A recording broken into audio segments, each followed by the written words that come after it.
So anyway, like I was saying, definitely get ready for Sparking Zero. Sparking Zero is going to be one of the next big fighting games for this year.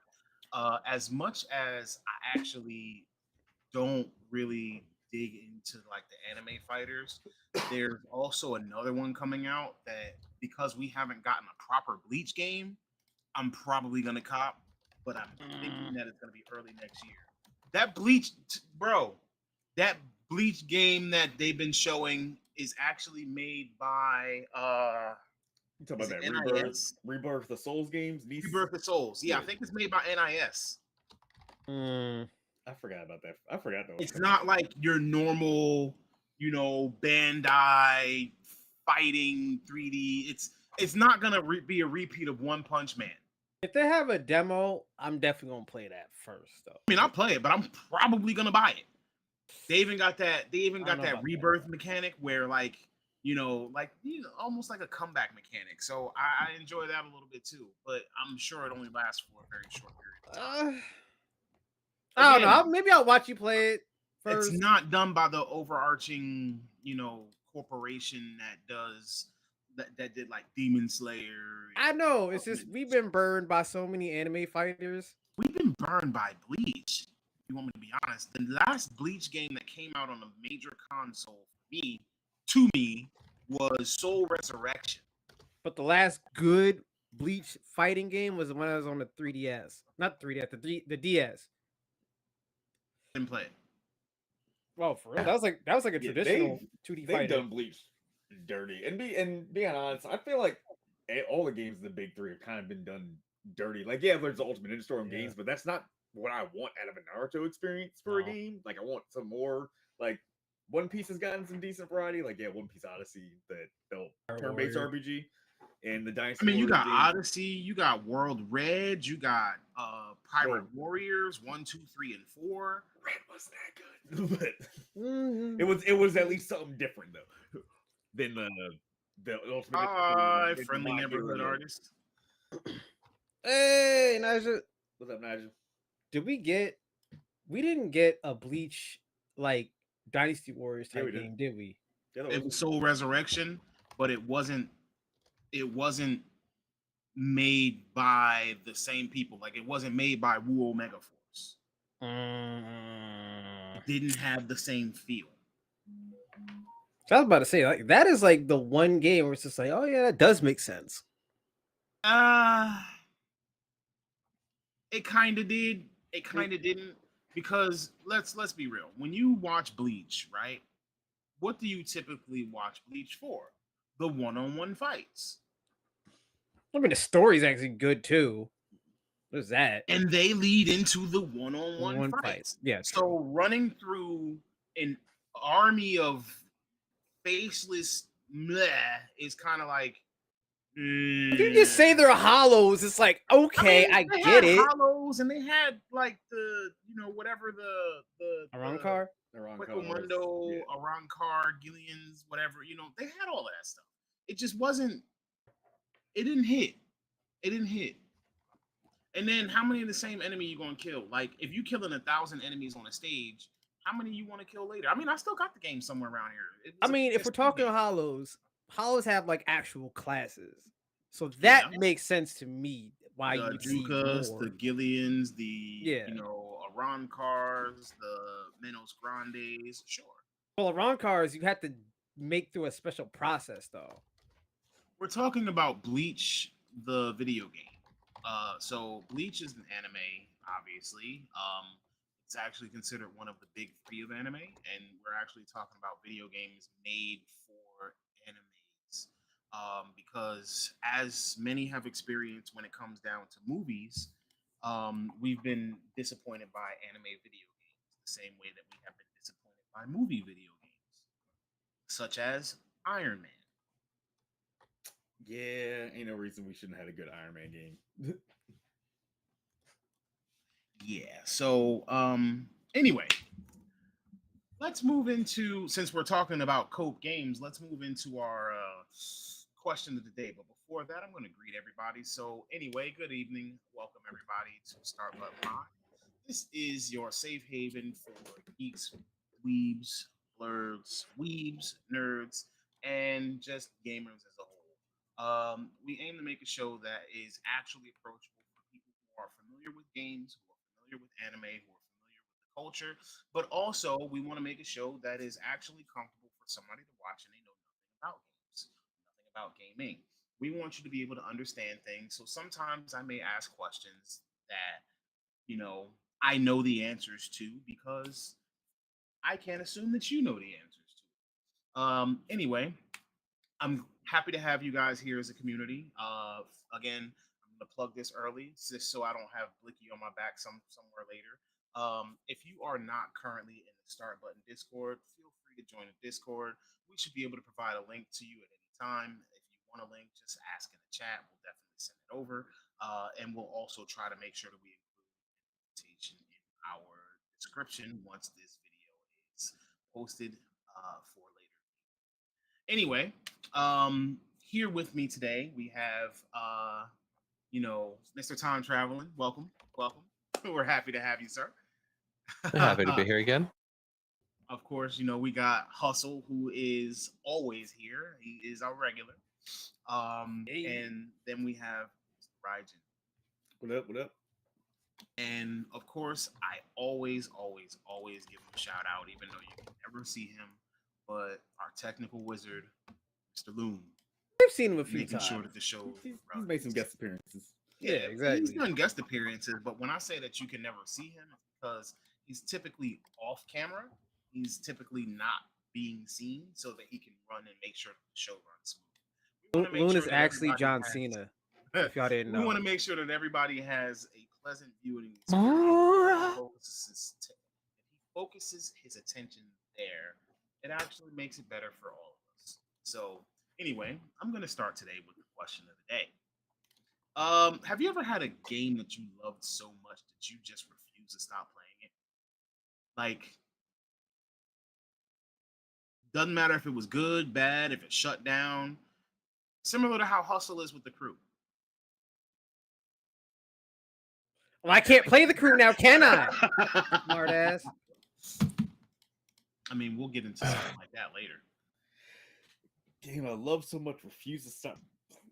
Everything you ask for, like games I love, I have to just say, like, not counting Mega Man, right?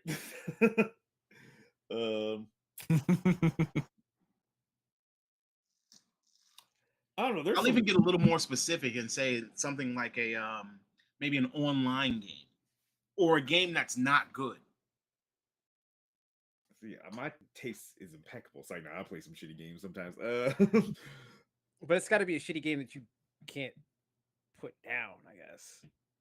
Yeah. Does League of Legends count? A little bit, Yeah. but not yet. It counts. It depends on how many years you put into it, because I'm probably, on and off in League like casual for 10 years, maybe 12 years. Yeah. Luigi's Mansion, nice one. Rich's Mitch isn't a shitty game. No, he also said a game you love so much you refuse to play. It doesn't have to. A game that you have to. refuse to stop playing. Like for me, it would probably be Monster Hunter. I have purchased Monster Hunter World on PlayStation as well as the PC. I have Monster Hunter Rise on Switch as well as the PC. And I've done 900 hours in World on PlayStation. Yet here I am doing another few hundred hours of it in PC. And we're not even talking other Monster Hunter games, DS Monster Hunter games, Wii U Monster Hunter games. Like, So I'm deep. does it count if you don't do it, if you don't play currently, but like at a point like it was a kind of game? It counts. Yeah. I mean, Katamari is like probably one of those ones for me. Yeah, like Katamari. Yeah, Katamari is one of those. I would say Crusader Kings has been that for me at points. City Skylines has been that for me at points. Oh yeah. Yeah, like World of Warcraft, Sims. obviously. The Sims, yeah. Yep, The Sims, guilty. Yeah, like The Sims is one of those ones where, like, for those of you who don't have the privilege of getting lost in the world of The Sims, it's one of those games where you sit down and it's like 11 o'clock in the morning, and you have plans for the day of like, I'm going to be responsible. I'm going to clean. Why I'm would going you to do such a thing? Yeah, well, hold on. Like, I'm gonna clean. I'm gonna eat food. I'm gonna do all these wonderful things, and then like 6 o'clock p.m. rolls around, the sun's going down, and it's just like, oh no, what did I do? I did it again. I did it again. Oh no, I had to be a person today. And then you Yeah. start 3 new games like in The Sims, and you compare the different progresses in your 3 different games, and you're like, you know what? I'm gonna do this next time. Yep. Yeah. Or if you're like me uh, and you build a house, it takes like all day long. actually, for me, UFC, I think it was, what are we on? Are we on 5? UFC 4 We're on got like 5. that for me at points. I haven't played 5 yet, but 4 got like that for me at points where it was like I would sit down at like 7 o'clock at night after doing all the stuff I had to do after work and stuff. I'd sit down at 7. I'm like, all right, I'm gonna play like 1 or 2 games. I'm gonna do 1 or 2 matches. I'm gonna do a match or 2. And Yeah. career mode gets like that too. Yeah, career Yeah. mode especially, but like I was starting to play a lot of quick fights because I hated doing ranked because I didn't like doing ranked. So I would just sit there and do quick fights, and like next thing I knew, it was like 1 a.m, and I'm like, shit, I Didn't gotta even be get up at anything done. 5:30. No, I didn't get anything done. Had to be up at 5:30 to take Katie to work. Like it's just You know what? not good. I'm sorry. I need to stop for just half a second because Loon actually made a comment in the chat. He said we have a good Iron Man game, Anthem. Yeah. I mean, just Bro, the Anthem He's is right. not good in its own right. Anthem was a good game. It's good.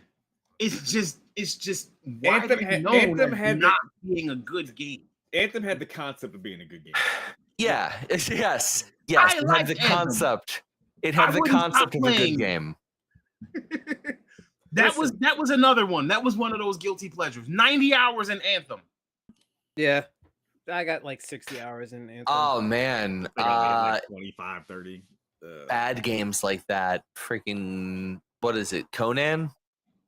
Oh, Conan, Wow. the newer one. I forget the name. No. The first MMO we MMO. played. Oh The- man. That was so Conan bad, fucking, but like I could not get over how badly optimized that game What the was, and I fuck? just couldn't. I couldn't. Bro, at the time, no. At the time, the requirements for that game were like, bro, do I need a supercomputer to play this? it was like on one end it was like, do I need a supercomputer? And then on the other end, like some of the design choices where it's like, all right, I'm in a cutscene. Like first off, Age of Conan is one of those games where it's like the first, what was it, 10 levels? This is the most beautiful, well thought out MMO I have ever seen. Like this is so good. This is such a good game. And then it's like you get out of the starter zone and you get thrown into the real world, and it's like, and this is where we ran out of budget. Yeah. that game to this day, because I will try every MMO at least once. That game arguably has the best like login first time and the tutorial like experience. It's fun as hell. The only thing I come close like is like the Old Republic and stuff like that, because that was Yeah. that BioWare Yeah. writing. But Age of Conan was great, and then it was like we forgot to make a game past the intro. Like we forgot So, to add the rest of it. Whoops, so we guys. just kinda It's like, slapped Sorry about that. her. It's like, oh, y'all wanted more of the game, damn. So we didn't have that in the budget. But like game pretty though. Look at the horse though. Yeah. Look, Y'all told me. I remember this because I didn't have a computer good enough to actually play it, so I had to listen to y'all play it. And y'all told me about a guy that was just he had his horse. And he was just sitting Oh, on yeah. the bridge, kicking people off the bridge and killing all the players that kept walking across the bridge. I was like, Yeah. I don't think I want to play this game. So for context for people, the PvP in Age of Conan was actually decent once you got to a certain point, but there was a way to exploit farming kills on people. So if you were on a PvP server and you had a horse, like there was no horse combat, but if somebody was walking behind you, you could just hit the button, your horse would just like double back kick and just have people fall to their death on a waterfall. But you got credit as for a PvP kill, so you could just stack up saying like, I'm the best, I got the best KD on the server. Maybe I might have kicked 1,000 people off a bridge. It counts though. It's like, Yeah, y'all told me that. I was numbers like, still I don't think I counts. want to play this game no more, bruh. I'm not gonna. The I'm one- not gonna be real with you. the one that got me was like you could be sitting there in the middle of town in a cutscene and like talking and interacting with the NPC, and then you come out of the cutscene and you're dead because someone came by and killed you while you were talking to them. Oh, that's right. You told me about that too. Yep. I don't think we thought that It's as so well. frustrating. It's like, what? What's that sound? I'm That dead. was- How? That was I was- actually have definitely a a video game. so you know how we always joke about Raijin not letting go of League, right? You know, Raijin, Token, Blicky, they're like either League players or Call of Duty players or something like these people play these games. These are mainstream games and they're literally designed to be played for a very long time. I personally have another game that I have been playing since 2010, on and off, and it's actually literally a fan-made game. It's a 2D sprite game, similar to how people play like Roblox and Minecraft, but it's actually somebody created it, and server gets wiped every so often, and we just grind and start all over again. I go back to it every once in a while. I don't play it regularly. It is actually on a website called Beyond BYOND.com, and it is called, at this point, it's called Soul Elysium, made by Buster Cannon.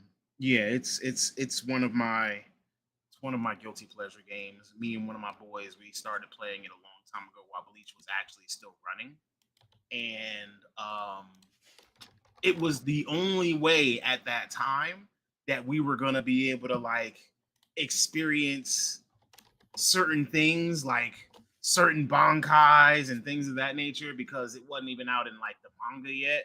So we were just like, all right, well, we're gonna play this, and it was kind of fun, but it was very PvP based. So you know, you could just be out there killing hollows and trying to get your levels up, and somebody would just like, if somebody walked by, you better make sure you hide because you were dead. And if you couldn't fight, you was got. That ass got. I mean, I guess my game would either be, well, I can't say Arc anymore after that whole debacle with Ascended Edition. But Oh, you said Arc? it would have been Arc, except for Ascended Edition completely killed my desire to play that game and that whole controversy around that. So Did you ever get that? Huh? Did you ever get that? Well, apparently it's free on Game Pass, so I may start playing that again. I don't know, maybe. Okay. What about Arc 2? Is that game ever coming out? No, it's not coming out. I think that's it. I legit do not believe Arc 2 exists because we have seen zero gameplay since they've announced it. They got Vin Diesel. He hasn't said anything about the game. I've heard more about the next Fast and the Furious than I have Arc 2 from him. But I guess my other game would have to be Warframe. Okay, Warframe is reasonable considering it came out when PS3 came out. Nah, PS4. Or do you mean the original PC beta? Or the original PC like Was it before PC? they No, it was PS4 because it Yeah, came it out. was- in okay. Yeah. We're on 5, so yeah, all right, 10 years. Yeah. But I mean, like I said, that game. Goji Senpai, welcome back, sir. So Goji, We have missed you greatly.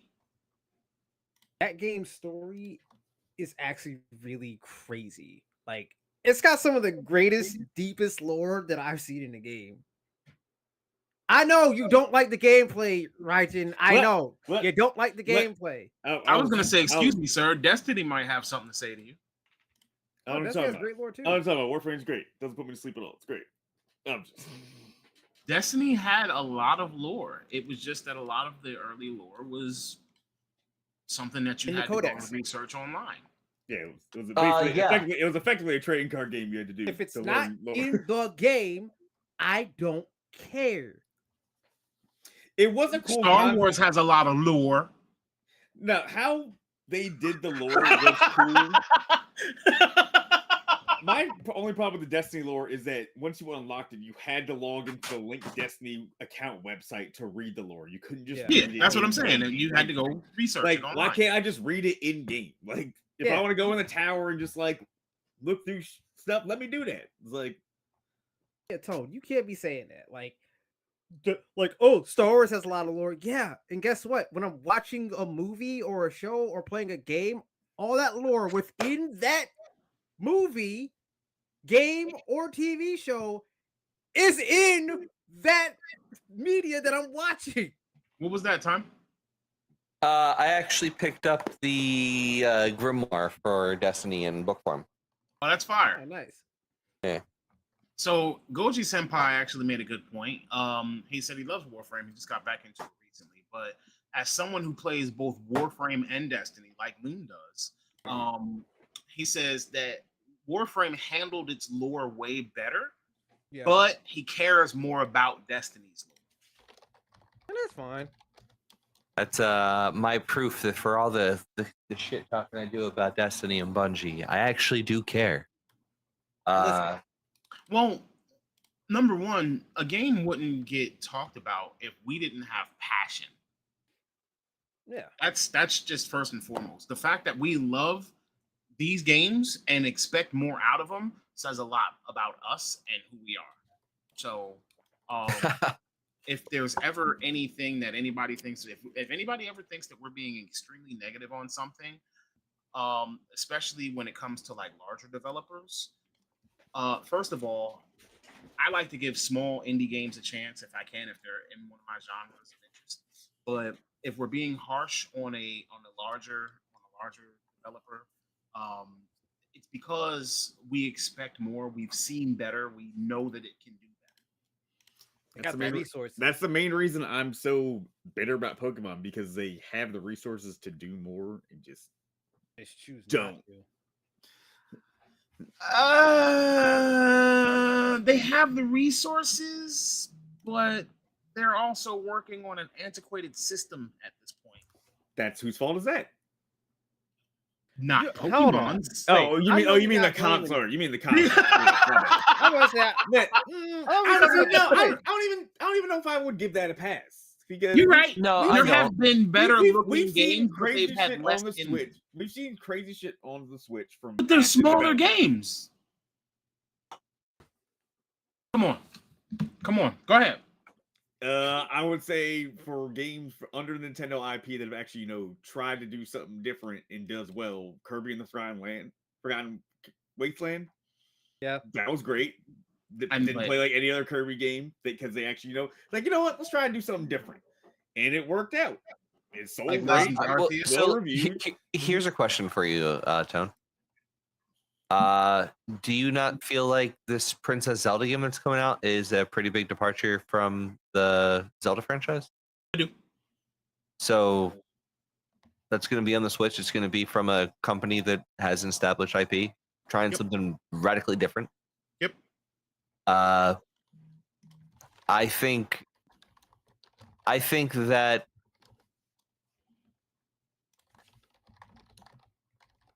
think that sometimes these teams want to play it safe because if they change it too much, they're afraid of losing their core audience. Very much. But I the mean- problem is their core audience used to be us. Is the problem? Like we have aged out of it, and like they're trying to capture a new, younger audience. And it's probably I don't know what their sales are. Like, I would love to see it. Well, to combat that, if you look at Pokemon and how Pokemon did things before, so when you had like Diamond and Pearl, etc., like it went into a turn-based battle system, and I believe it still is, but it's they've brought it to a higher level of things. So like you still keep your core mechanic, but they've been trying to upgrade things so that it's not like walk. Oh, hey, random encounter. Like you can now see the Pokemon world. Yeah. Like things like that. Like but again, they're working with like looking at Scarlet Violet, right? Versus something like Legends Arceus. Like those two games made a bit of a departure from even games like Sword and Shield or or X and Y. But they still have a ways to go. But You know what I think? Sorry. Go ahead. No. No. Finish what you're gonna say. I'm gonna switch topics. Not topics, but I'm gonna switch. I'm gonna go down a sub path. So just keep going. Yeah, I was just saying that I feel like even though they're trying to depart from their original, like they're keeping their original core mechanic while departing from the styles that you know. And so you're retaining that magic that the kids back then in 1996 knew and got hooked on, and you're bringing it into 2014, 2020, 24, 2030, whatever, however long it goes. And you're just trying to evolve with the times rather than trying to make a drastic change. Because let's be real, you come off of something like Tears of the Kingdom, and then you get what this new Zelda game is, and there are some people who very much may decide this isn't for me. It's too much of a departure. So Yeah. I think there are multiple ways to go about it. I was gonna say because Tears of the Kingdom is radically different than any other Zeldas that they've done before, and Metroid Prime was radically different than any other Metroid that they've done before. So Nintendo, So can do it. they're used to it. Yeah, Nintendo can do it with Pokemon. They just Pokemon choose is done not by to. the Pokemon Company, but also owned by Nintendo, kind of. Like it's different developers. They could do it. They could. But it's also a different approach. So I don't know which one is right and which one is wrong. Yeah. I don't know. I think the opportunities. I think what my problem is that they have the resources to do like it's kind of like when you look at movies, like some of these companies, safe movies gonna make bank, maybe experimental or artistic movie, vice versa. They can do that. You can have something go crazy departure from the normal formula, and then make your regular one that you know is gonna make money. Like they have more than enough capital to do that. Even just how much money just the Pokemon Company makes alone, but they just don't. Sure. But that was where Legend of Arceus came in. They tried to depart from their normal to see how well it hit. Yeah, and then they used that. And isn't that one of the top selling Pokemon It games is. of all time? Uh-huh. It sold pretty well from my understanding. Uh-huh.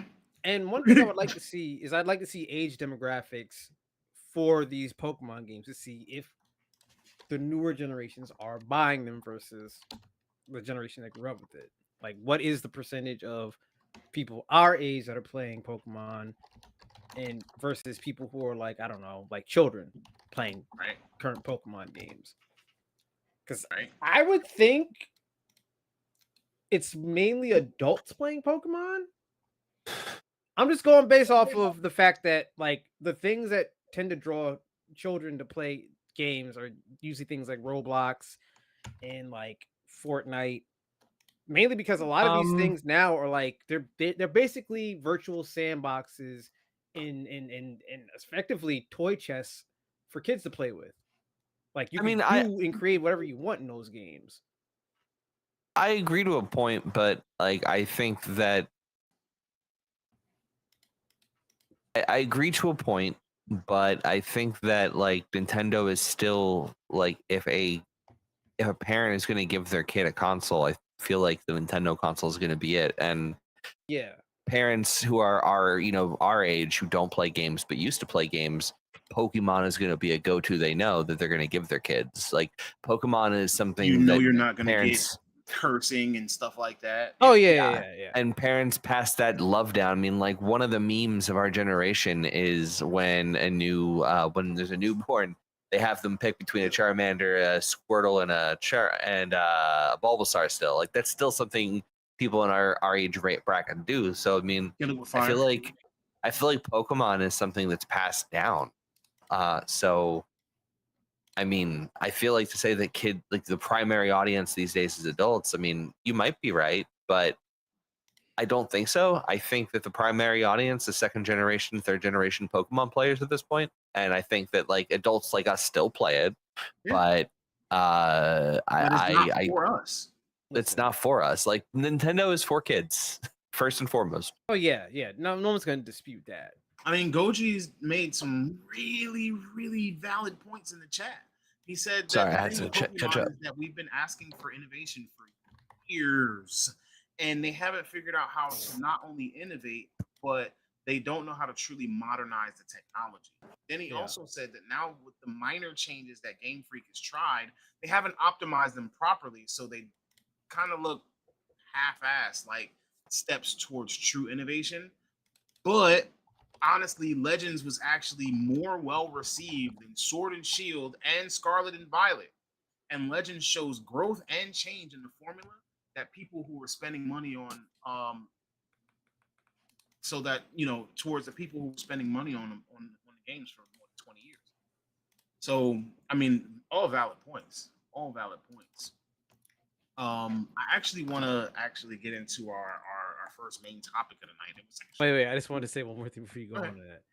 And everyone knows the most important thing in Pokemon when you pick your starter is what does that final evolution look like? Because that's let's be real, that's like the biggest choice there, honestly. Like, which I looks mean, the that is coolest now in because final everything gets evolution? leaked online months in advance. But back in the day, we didn't know it. But unless you bought the strategy guide, you didn't know what everything was going to look like. Yeah, I'm gonna be true. honest. The way that I've approached every Pokemon game is kill it with fire. Mm. Always picking the fire starter. I don't Listen, think I that was- there's one time that I've picked a non-fire starter. Bro, I was so in disappointed. Red and Blue, I was that I like Turtles kid like decades in Same. advance. Like, so I just went with Squirtle. It's like, picked- I like Squirtle. Hey, I like yo. Turtles. Blastoise. Like, I had the imagination in my head of a little Raijin walking. I like turtle. yeah, I saw it. And I was like, so we got a lizard turtle. we got a weird lizard frog with a flower. We got a turtle, and we got a lizard with fire. I'm Yeah, going they with were turtle. all reptiles. Yeah, they were all reptiles. Mhm. A lot of people don't remember that about the first game. Like, so I swear that they're First like, gym leader is interesting. See, wasn't the first gym leader easier if you went with the first like, two were plant easy. or If you went or- grass, or the first water? two gyms were easy. Yeah. yeah. That's why I always went fire, because I was always at a disadvantage in the first gym. Okay. Yep. That was literally why I always went with fire, because it means that your early game was going to be more difficult and more challenging. And so what it would do is it would encourage me to go out and actually catch more, because if I had a team and if I had, like, to be honest with you, if I had a Pokemon that gave me an advantage early, then all I would do is just train it up and steamroll the gyms and barely ever use anything else. So I wanted to make sure that I walked through with a little bit more of a challenge. I mean, that was part of the reason why I played Temtem. It's just that Temtem took Pokemon and actually introduced Dark Souls to it, because you can't barely go 2 fights without your team being wrecked. Damn. That game is hard. I Listen, was running for you go through potions and you run for little healing stations so much it's not even funny. I don't think that's for me. Like, all right, so Have you played Temtem? That's right. That's right. Paul Squirtle all the way. and this may sound petty, but the reason I didn't get Scarlet and Violet is I saw that final evolution of the one starter that I wanted, and I was like, I can't do it. I'm good. I was like, oh, a grass cat. It's so cute and awesome. And it's like, Now, oh, Scarlet? that's what it looks like. And it's final evolution. I mean, I know people who didn't play with I'ma skip it. I believe it was the grass one in, was it Sword and Shield? Is that the one that turned into Rillaboom? Yeah. Rillaboom. Like, some people didn't want to use the water lizard because Water lizards look stupid in that game. I'm not gonna lie. right. Those are the best words we could use. Yeah. If I had actually got Sword Shield, I would win fire just for Cinderace. Oh, Cinderace was dope. That's a great design. But that I'm gonna be final honest with evolution you. for Sprigatito, One of my friends actually did not like Cinderace because it looked like a basic bunny. Like, it really didn't like its final, like, Rillaboom was his thing because it was a big kind He- of. He just missed Donkey Konga. That's all. Yeah. I like the look on his face because he's like, that might be true. It's like, Yeah. because I miss Donkey Kong. So I know everybody saw like the rhythmic movements like Skeledirge. I really honestly don't know what the names of the non What the fire fuck starters is a are. I'm sorry. Skeledirge? That's the Because I Y'all always just- killed it with fire. Making up words. Skeledirge is the final one for Scarlet Violet. Fire for Scarlet Violet, right? Fire crocodile, whatever. Oh yeah. Yeah, I wasn't. I don't think I've Oh. evolved my my fire crocodile because I was like, if I wanted a Totodile, then I would have just Oh, Skeledirge. Totodile. Skeledirge looks um, dumb yeah. too. And I thought that I really felt like he was Derpy Croc. So Yeah. really In my opinion, I think they dropped the ball with those starter designs. I mean, I just didn't Yeah. like his first form. It was literally derpy. It was like They need better derp. designs because this Anyway. wasn't it. I asked about games that you refuse to give up because we actually have a very interesting headline that I came across while perusing the internet. And Goji, you're funny. So the interesting headline was this. So we all know that Concord died, technically. They shut it down, they took down the servers, they made it so you can't play it, you can't log on. They made it so that there's no more multiplayer, none of that. So with all of the news that Concord had come out and shut down after like a week and all the buzz going on, and the internet was all a buzz about, how Concord was, why didn't it succeed? Some people saying it was because of the budget. Some people were saying it was because of the price. Some people were saying that it was just the concept and idea, and then there's others who say that it was the execution. We're not here to go through all of that right now. At the end of the day, one fact remains, and that's that the game came out and was shut down within a week or two, and it's no longer here. Like it's already bad enough that the game is going down in history as one of the fastest shutdown games. It's not as bad as like NBA, what was that, Live 14 that got shut down on the day of release.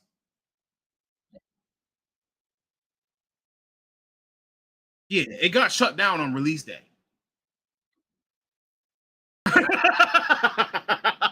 Like there's a game that was shut down on the day that it launched. Wait. So but still, that's like your game shutting down after a couple of days, after a week or two. It's not good for your studio. It's not a good look. So, again, all the hardworking people who went into making it, whatever, like respect. We understand and appreciate your efforts. Unfortunately, this is the path that we end up on. Now, as I was browsing the internet, browsing the internet, I came across a little bit of information, and that was the fact that, according to Steam DB, ever since Concord shut down on September the 6th, there's actually one person who's still playing it. How? It's every a day. multiplayer. Oh, no, but I'm saying like, is it Whether they're playing or not, whether they just logging on or opening it up, whether they're doing it out of a protest, I don't know. But there's one person who is literally logging on to Concord every day. It's probably one of the devs. Maybe it's a sunken cost fallacy. You know what I mean? When you put money into something and you're just like, yo, this sucks. Or like, and they're doing it through Steam. So but the thing is, didn't they say you could get refunds on the game? Well, they give everybody a refund, yeah. So that's like he's choosing not to get a refund. Someone with a free copy. I thought they forced refund. I thought they just gave people the money back, or did they still allow you to? Because they were shutting the game down, which means it's no longer usable. How does that work? That's why I was saying one of the devs, man. But that was what we were talking about with the crew. Because remember that we weren't being sold a live service game; we were being sold a game, and it just so happened to have internet capability. So them taking away the ability to play the game at all was kind of against what we were told. Yeah, that's confusing. I'm like, wait, what? Oh, But just because they gave everybody a refund doesn't mean that they revoked the license to open the program, Yeah, it does actually. does it?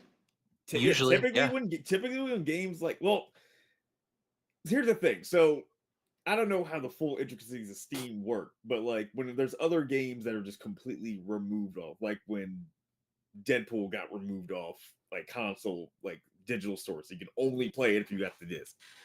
Like, I don't know if Steam goes back in and removes stuff from your library.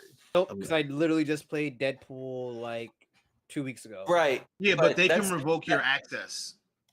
Yeah, like what's different here is you have a perpetual license so long as Steam hosts that on their server somewhere. Yeah. It can't be purchased anymore because there is no longer a license to distribute by way of like sale.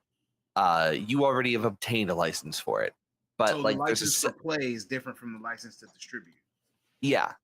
The basically like to distribute is like whoever had the rights to publish the game no longer, or whoever had the rights to use Deadpool is basically I think what it is. Like so like I think it was High Moon Studios, Activision. Yep. They didn't renew their rights to whatever licensing stuff they had, so they had to delist it. But it doesn't stop whoever paid for it to already have it. But there are some cases like Concord. I know on PlayStation they're actually outright just removing it from your PlayStation. Like they are yoinking that off of your hardware. They did the same thing for the they did the same thing for the Silent Hill demo. Are we talking about PT? Yeah. Yeah. PC. Like if you didn't disconnect your PlayStation from the internet, you lost it. That's crazy.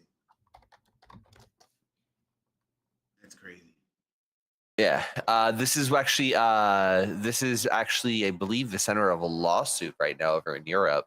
I think the Crew 2 is Crew or the one. Crew. Crew 1. Yeah, the Yeah. Crew is the center of a lawsuit in Europe, I think. Like Yep. We talked about that a few weeks back.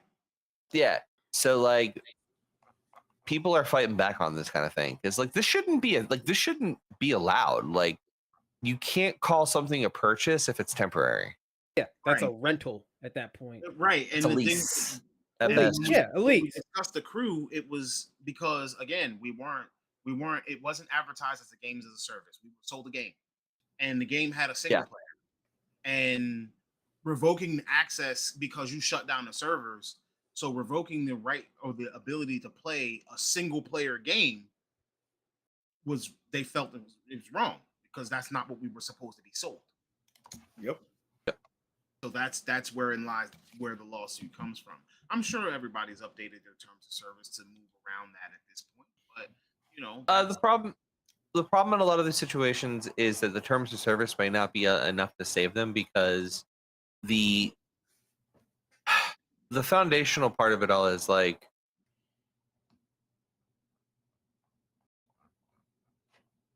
terms of service doesn't dismiss you from everything. It has to be reasonable, and like if you're advertising something as like purchase and that's not like an actual thing, like if what you're actually purchasing is a short-term use of a license, that needs to be more visible to the consumer. Like you can't just bury these things in terms of service because not every, like it's not a reasonable thing to do. It has to be more upfront and present to people.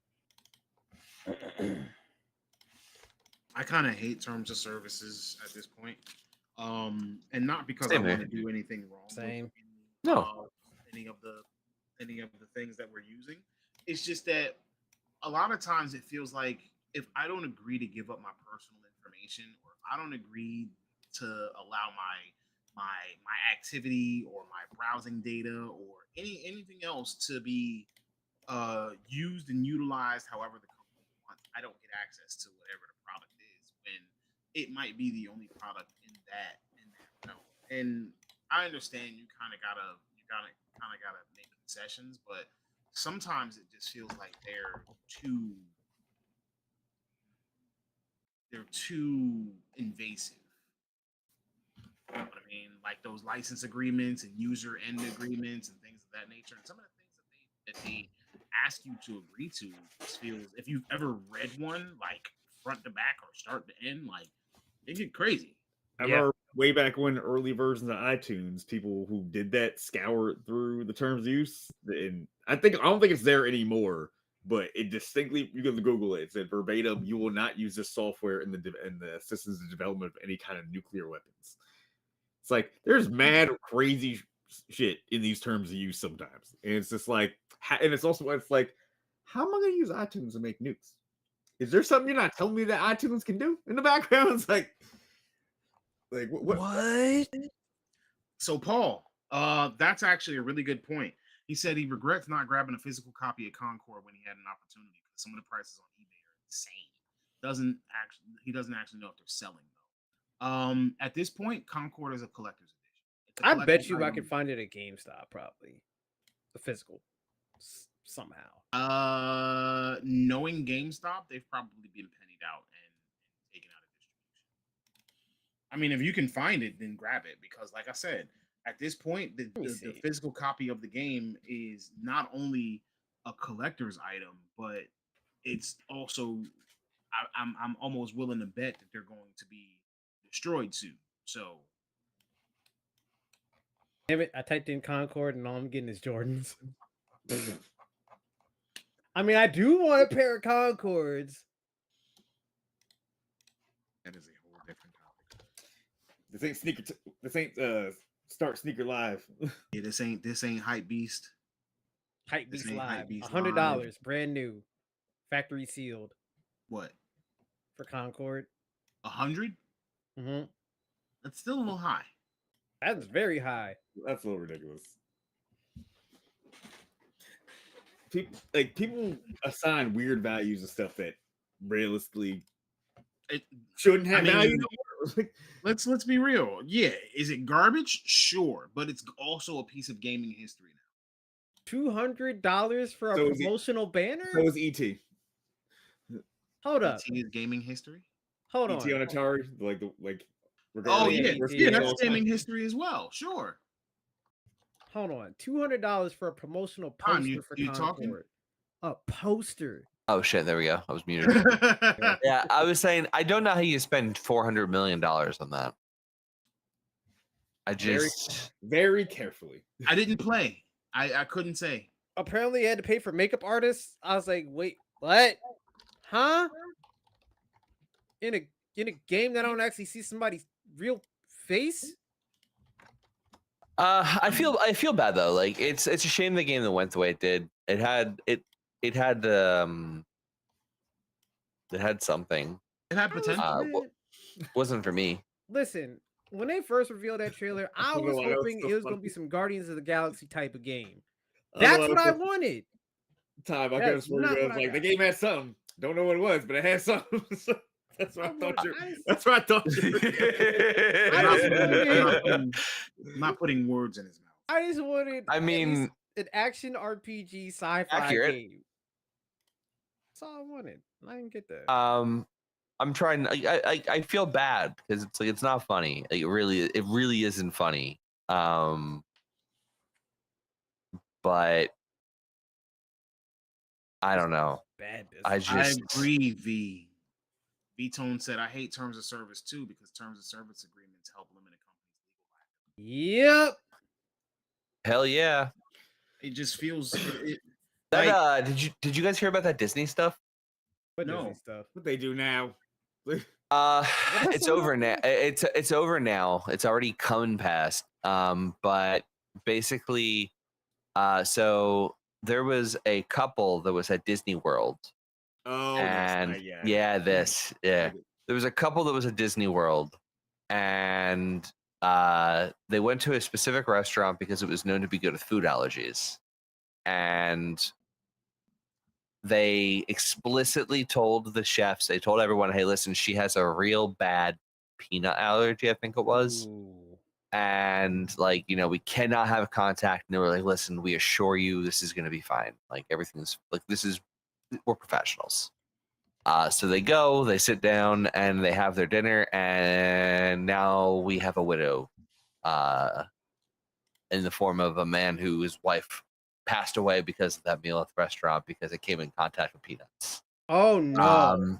So we have a gentleman here who sued Disney for this, and well, they had subscribed to Disney Plus, and in the Disney Plus contract in the TOS, there's an arbitration clause where if you have any problems with Disney, you have to go to arbitration. You can't sue them. So Disney, for about a week or two, was attempting to use this arbitration for Disney Plus to get out of being sued for the death in Disney World. What? I'm surprised you didn't hear about this. Disney No, got I the big didn't. Lawyers, bro. Yeah. I'm telling you, they got the money to do stuff like that and try to No, make no, things no, It's no, not right, no, no. but they no. got the money to try to pull those moves. Well, it was dropped. They're letting the case proceed. They decided it wasn't a good idea to try and stop that. You think that's a PR nightmare? That's what I said. I was like, fire them lawyers, man, because they are not doing They you ain't any doing good. you right. They ain't doing you no favors. That's They ain't doing you no favors. Get rid of yeah. them. That's not it. Nah. So yeah, TOSs are they're awful. Yeah, I think that we can have an episode talking about terms of service Yo, agreements. peanut allergies and are like legitimately one of the things that we worst come allergies to across. have. Yeah. Anyone I know that has that, it's like that's no joke. Yeah, I'm gonna be and honest with you. If I lost someone when I explicitly explained that they had an allergy and and you literally assured me that you got it and you still went around it, I'd probably be suing you. Yeah. I'm gonna be I honest thought with you said you. you was gonna do Absolutely. something else. Like I was I'm gonna be suing. Like that's my partner. That like you can't and no apology and then you try to write it off. Now I'm suing you for damages that go Oh. even Get some money beyond out you. like mental anguish. Like I want my lawyers to go for the throat because there's That's no so way that you sad. can get around that. How do you instead of even issuing an apology? It'd be one thing if Disney, you know what, we're sorry. Is there anything that we can do? Let us pay for the proceedings. Let us try to Pay for let the us funeral. open up something in their name and memorialize this person. Like there are many things that as a company you can do to make things feel better for the victim and their family, the aggrieved. But to have your lawyers say, well, you were signed up for Disney Plus, so you can't sue us. You have to go to that's an insult. That is wild. That is like, yo. That is literally a straight up. spit in the face. If I was CEO of Disney or whatever, and this had come across to me of someone died in our parks from a peanut allergy, I'm reaching out to the family. Let me pay for the funeral. Any other things that need to be paid for, we have it 100% Lifetime membership to handled. Disney World or Do not free worry. lifetime passes, something. Lifetime passes. Like I'm gonna make the company look like it's the best thing in the damn world at that point because someone died at our park from a peanut allergy that shouldn't have died. That was avoidable. Yeah, exactly. I'm gonna make it look like we got the best company in the world. This is not what like. It blows my mind. Because as you said, it's a PR nightmare. It is. It's your whole job. I thought maybe I don't understand things because I'm not a CEO of a company. I don't own $1 billion corporation or a multi-billion dollar corporation, smart. right? Like I don't have access to capital like that. But I thought one of the purposes of a company was to not look horrible to the public. I just thought this was like common knowledge. Am I wrong? I thought it was common knowledge to not look terrible to the public as a corporation because they buy stuff from you. You might be wrong. I maybe I'm wrong. I don't know. Maybe I'm tripping. I don't know. I'm not a CEO again. I'm not smart enough to tell you that you're right or wrong. That's all I can say. I don't have a It's not like I have a master's in business No. or do not have like MBA I in run a business, so- multi-billion-dollar company. I'm just a regular guy that knows how to take responsibility when he did something wrong. Yeah. Yeah. I'm not getting paid millions of dollars a year, so I don't know anything apparently, Apparently, how much money you make is directly relative to how smart you are. right? Yeah. And the simple thing is this: it's so simple. It's like if you have a good company, right? If you have a good company, people want to buy stuff from you. People want to work for you. I don't. It's not that hard. It's very simple. I feel like I'm losing my mind here, man. Like it's super simple stuff. Good company equals people want to buy and or work for you. Shocker, right? What are you trying? I don't know what you're talking about. If we're not trying to maximize profits, what are we doing here? Oh yeah, but you maximize profits with By making sure that everybody can come back. Yeah. No. What you do is you extract the wealth as much as you possibly can until people can't afford things anymore, and then you start canceling things and closing mean like things down, Netflix? wondering why no one can afford anything anymore. Oh, you right. Yeah, you right. What was I thinking? My bad. Like I said, that's how I feel that Netflix has turned into at this point. I'm gonna be real with you. Netflix did. I'm gonna be real with you. This is complicated. So I'm gonna try and give this like the shortest way of saying this as I can. And my thoughts on this. Generally speaking, I believe that across the board right now, entertainment has forgotten that the lower and middle class people are the ones who built these industries into being the mega billion industries they are. I think that be it game developers, be it Suits, be it like whoever, like take your pick. Like I've had conversations with people that frustrate me for a number of reasons, and I'm kind of tangenting a little bit, and I apologize, but we have this problem where people have forgotten that like things need to be affordable, things need to be accessible, people need time for these things, or everything's going to come falling down. Like I've had conversations with people who they sound like I did 5 or 10 years ago before I really thought about the limitations to things like an all digital future. Like I used to be someone who was a huge advocate for like all digital in the future one day, and then but like that was because I thought that like in 10 years. Yeah, it was because I thought that like the infrastructure would catch up. Like I thought by now we'd have more high-speed internet options. I thought by now we'd have more uncapped data options. Because like we probably Comcast, do, just not here. Yeah, well, I not mean yet. in America, I mean, Comcast has admitted that them putting a cap on data was nothing to do with a limitation of bandwidth. It was just an extra revenue generation. Yeah. To V's point, yeah, like the lower and middle class are the backbones of the industries. And when you're sitting here and you're pricing games at $70, you have all these microtransactions. You have 40 gigabyte downloads on day one for your games.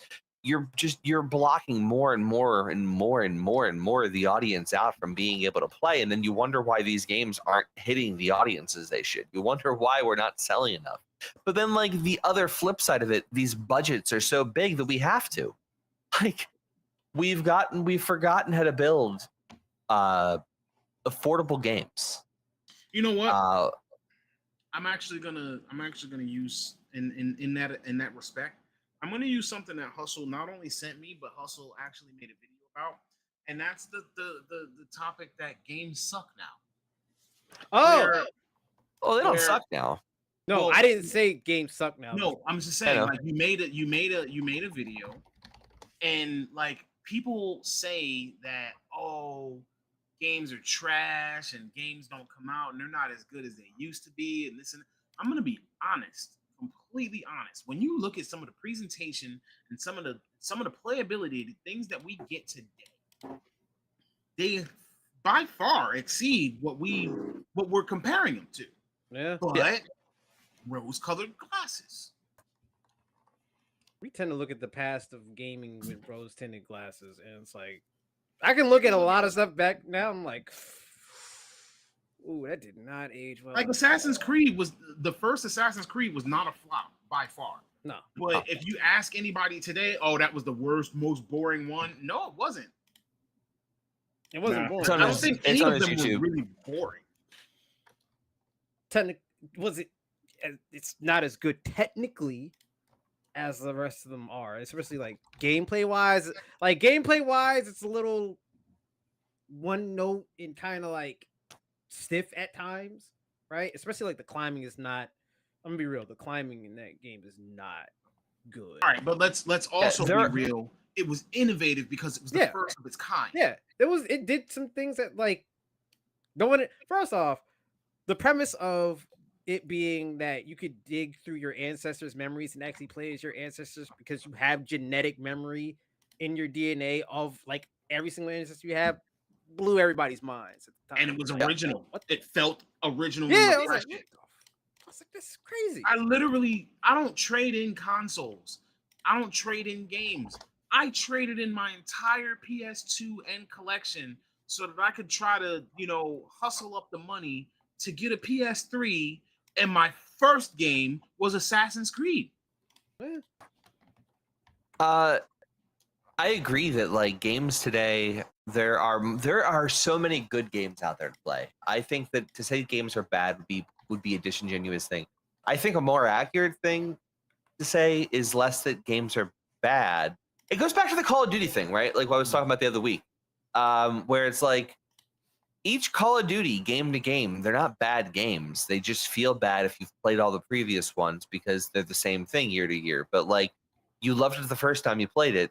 The first time someone else like this is every Call of Duty is someone's first Call of Duty.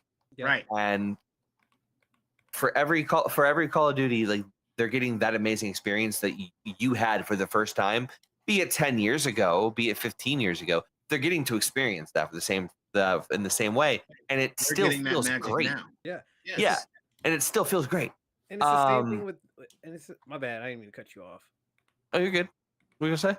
I was gonna say it's the same thing with like cartoons and media and stuff like that, right? Like me and E talk about this a lot too, of like what our favorite Transformers show is versus like the older generations. Like my favorite Transformers series is Beast Wars. I think that's better than G1 because that's like technically all right. I grew up with G1, but it was like reruns and some toys that were re-released. But like Beast Wars was the first one I got to experience on my own as a child, like from beginning of to end of, with all the toys first released. So for me, Beast Wars hits harder than anything else in the Transformers series.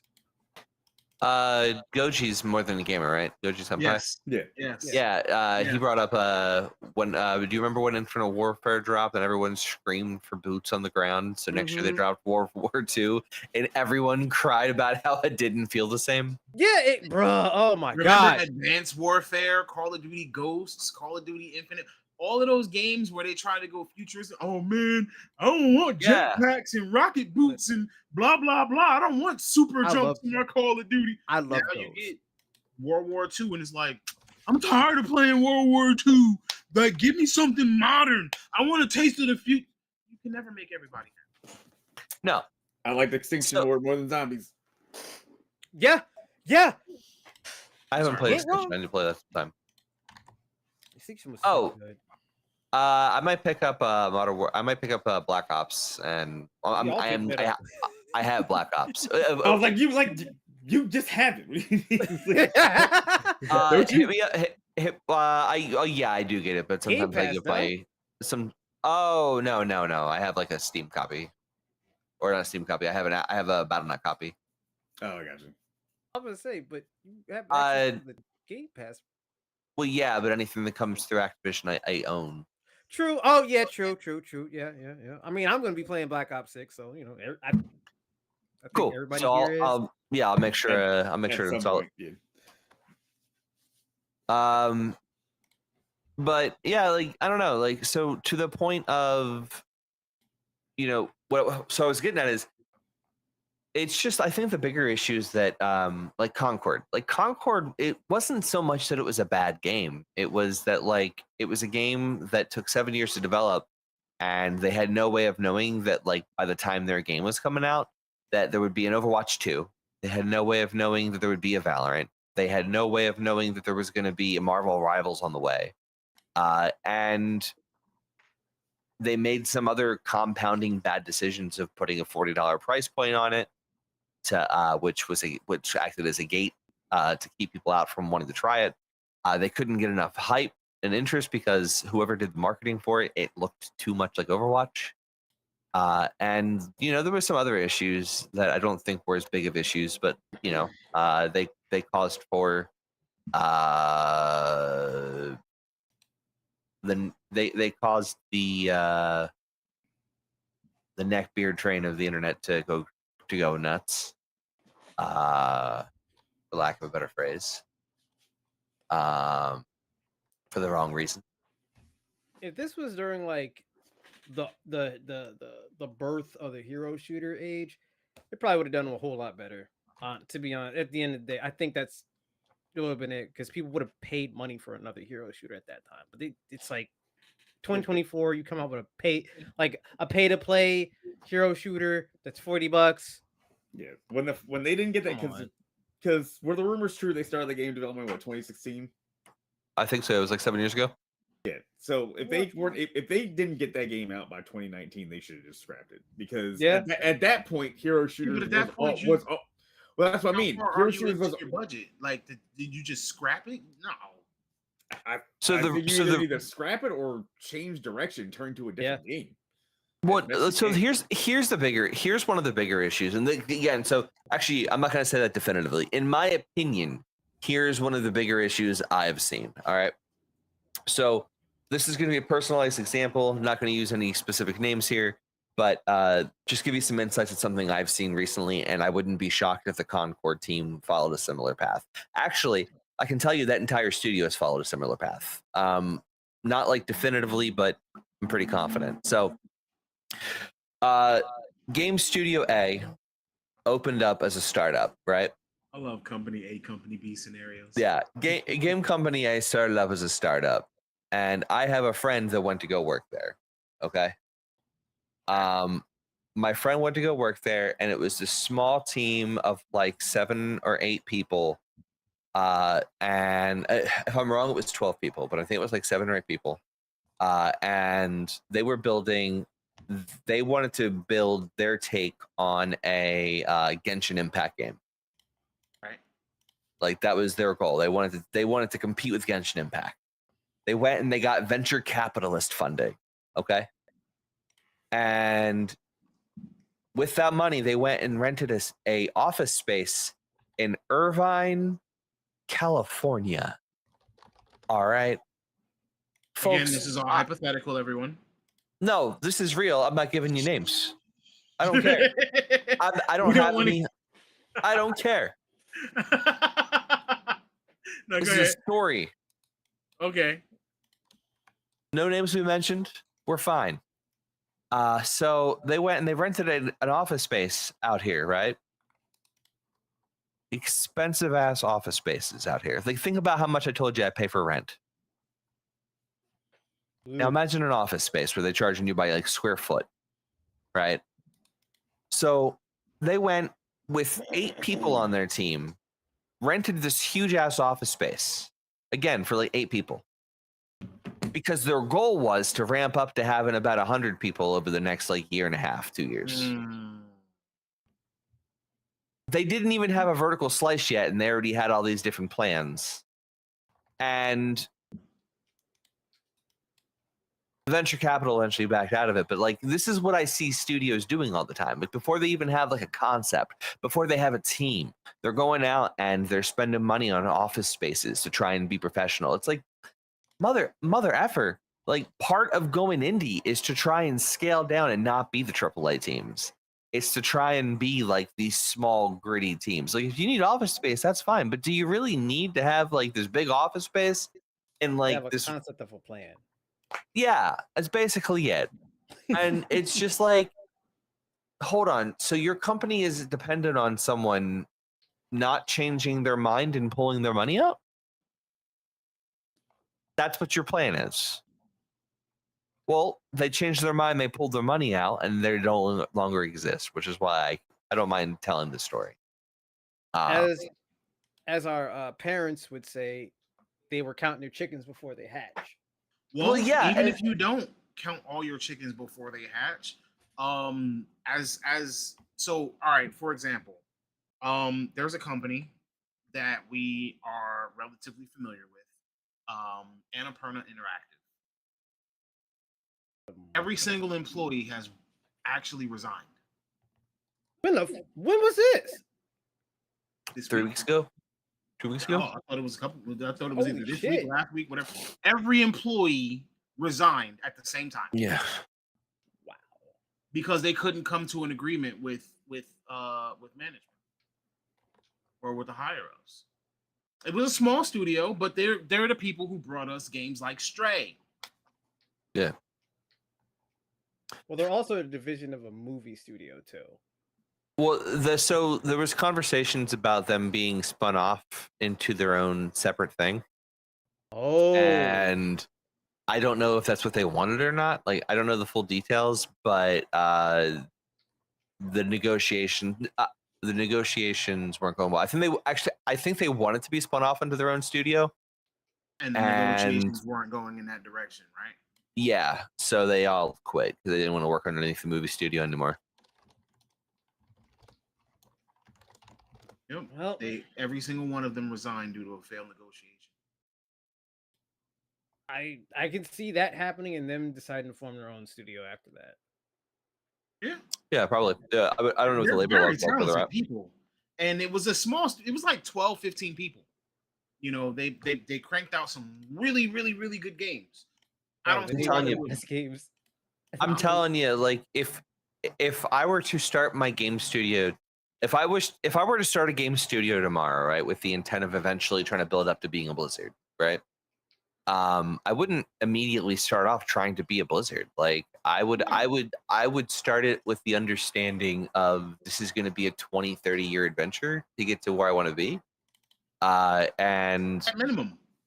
Yeah, like the first thing I would want to do would be to get a team of people together that I know are technically savvy and start trying to do like contract work and stuff or like mod work, like trying to get work helping other game teams as like contract work while we build our own ideas. So like the idea would be to try and like get self-funded without having to go to venture capital, without having to go to all these different like places. Because like the idea is you don't want publishers, you don't want people telling you you have to make infinite amounts of money. Like you want to get to a point where your studio is self-sustaining so that you can make the games you want to make on a reasonable budget, where all you care about is like you and your team being able to live off of making games and having enough money to save up for things like retirement if they ever want to. Like it's not about trying to become billionaires. It's not about trying to become 100 millionaires.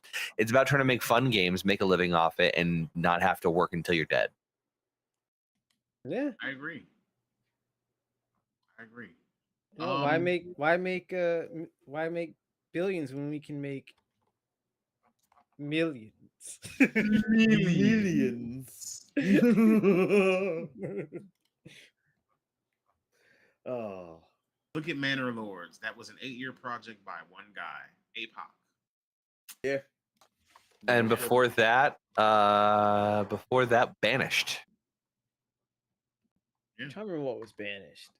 That was another like survival kind of city builder where it was like a wilderness kind of setting. Stardew Valley, one guy. Oh, that was one dude. Yeah. Yup. Took the To world this- by storm. Yeah, he's working on a new game now, I think. Although I think he's still doing updates to Stardew Valley. Yeah, he's still doing updates for Stardew Valley. I think the last update was like, it was this year, a couple months ago, like 3 months ago. Yeah, I gotta reinstall that. Same. Oh man, I'm surprised Tones hasn't picked up this new game that I saw. Trading card shop simulator. I would never. You know what you should play, Tone? Frostpunk 2. I actually was gonna call you earlier this week and ask you about that because it's now on my list of potential. But here's where I ran into a little bit of a dilemma because you got Frostpunk 2, Mhm. you got Warhammer Space Marine 2, Mhm. you got Dragon Ball Sparking Zero, you got Dragon Age Veilguard. There were a couple other games, but this is now a lengthy list to get Throne and Liberty. I'll give you which some is help on probably that free. because Frostpunk 2 is on Game Pass. So Oh shit. you don't have to worry about that. Oh, That's well, on then Game I Pass. was about to say. You're good. Well, now, At least for so- that. I can't help so- you with anything else. so number one, Tone just spent $1,200 on a windshield. Ooh. One. So all of my purchasing has actually been minimized. Two, I've been inundated with various projects, so I really haven't been doing much of anything. Not even cards. To be honest. Saturday I didn't go. You feel all Like, right? I'm not Checking gonna go temperature from? Thursday. Like, just I'm trying to make time. And I've actually not had minutes to myself. But as soon as I do get them, I'm trying to, you know. Where's the real trying Tone? to, What you you do know- with him? Huh? Are you even cars. Tone? I'm busy. This is all. This is literally all. You guys, you as in the audience, you as in my friends, you as in all of you here on the panel with me, are so important to me that I make sure that I set aside some time so that we can put on a quality show for you every week. So if I don't, if I got an anime running, I might have an anime thrown up and I'm just banging away at my keyboard. In addition to that, I'm also working on a project that customer took care of, customer paid for. So I'm under a little bit of a deadline with that. So, unfortunately, I haven't been able to like game. Is this sound cutting out? Huh? Your sound randomly Sound dipped was out. cutting out. Dipped down. Oh no. I am sorry. But yeah, I said I'm working on a little bit of a video project that I was trying to, get out to a customer for the photographer that I work with. So Yeah. I don't really do too much of that, but like everything has been a little bit hectic just for this month of September. So yeah, no, I haven't, time, money, all that. But Frostpunk 2, I 1000% have on my list to give it a try. If it is free, maybe I'll swap Frostpunk 2 for Manor Lords. What kind of game is it? Okay, so the first one was more survival city builder of like just trying to make it past snowstorms. The second one, while yes, you still are trying to build your cities and build different outposts and stuff like that, it's more focused on how do you run the city Oh, so it's something like City Skylines, because City in Skylines. a way. In you a had way, to sort of survive city the skylines, sort of disaster. Civ in a way too, because Okay. there's a lot of so Either there's way, it like sounds there's enjoyable. different factions. So there's different factions within the city now. Like, all right, so in the first game that was like 30, it takes place 30 years after the first game. In the first game, you played the captain, and you basically have full control over the city. You make the rules, whatever, all that, right?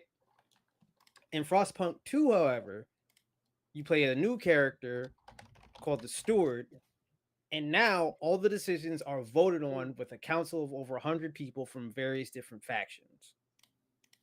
There is still a way, however, there is still a way that you could basically be a dictator and just have full control. But it's not as easy as just like I get to control stuff. You have to, there's a lot of stuff you have to do. I'm working on that because I don't like the council. The council, look, so the council, people in the city were like, the kids need something to do because kids were committing crimes in the city. And I was like, okay, mandatory school for all children, right? I put that up as And a law. improves education. Yeah. Okay. And it was a good positive thing. I put it up there as a rule to vote on. They said no. The council said no and struck that down. I was like, okay, I don't think this democracy thing's gonna work very well. I have to find a way that I can rule all this and just be like, all right, council's done. That's it. I rule everything now. So Well, yeah, it seems all right. So remember that school for all children wasn't necessary until modern age. Back then, We're it talking could have about been a more icy profitable for apocalypse, them bro. to get productivity out of the children by putting them to work. That's before we had things like child labor laws. Yeah, that law did get put into place. They voted on that. They voted yes on child labor. They voted no to the school. I was like, Because all right. bringing in Duh. money and Have you not continuing to existed survive. in the real world? Like, Yeah.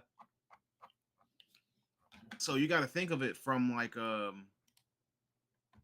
productivity, like what's the advantage of kids going to school? can't have the kids getting too smart. Then they You got to overthrow survive you. the winter. I mean, at this point, all right. So in this point, with it being 30 years afterwards, you have massive technology now. Now you're no longer using coal to power the major generator. Now you can actually go and tap into oil, and your city's like highly advanced with skyways and stuff like that. Like there are major differences between this and the first Frostpunk. Okay. This one is all about how can you keep society from basically collapsing in on itself. Got it. Because all these factions believe in different things. So you have one that's like a faith-based faction, and they're like kind of radical and whatnot. And then you have another faction that believes that there shouldn't be any technology, that they should just learn how to adapt to the harsh, cold apocalypse setting that they live in now. So the Amish. Yeah, more or less, yeah.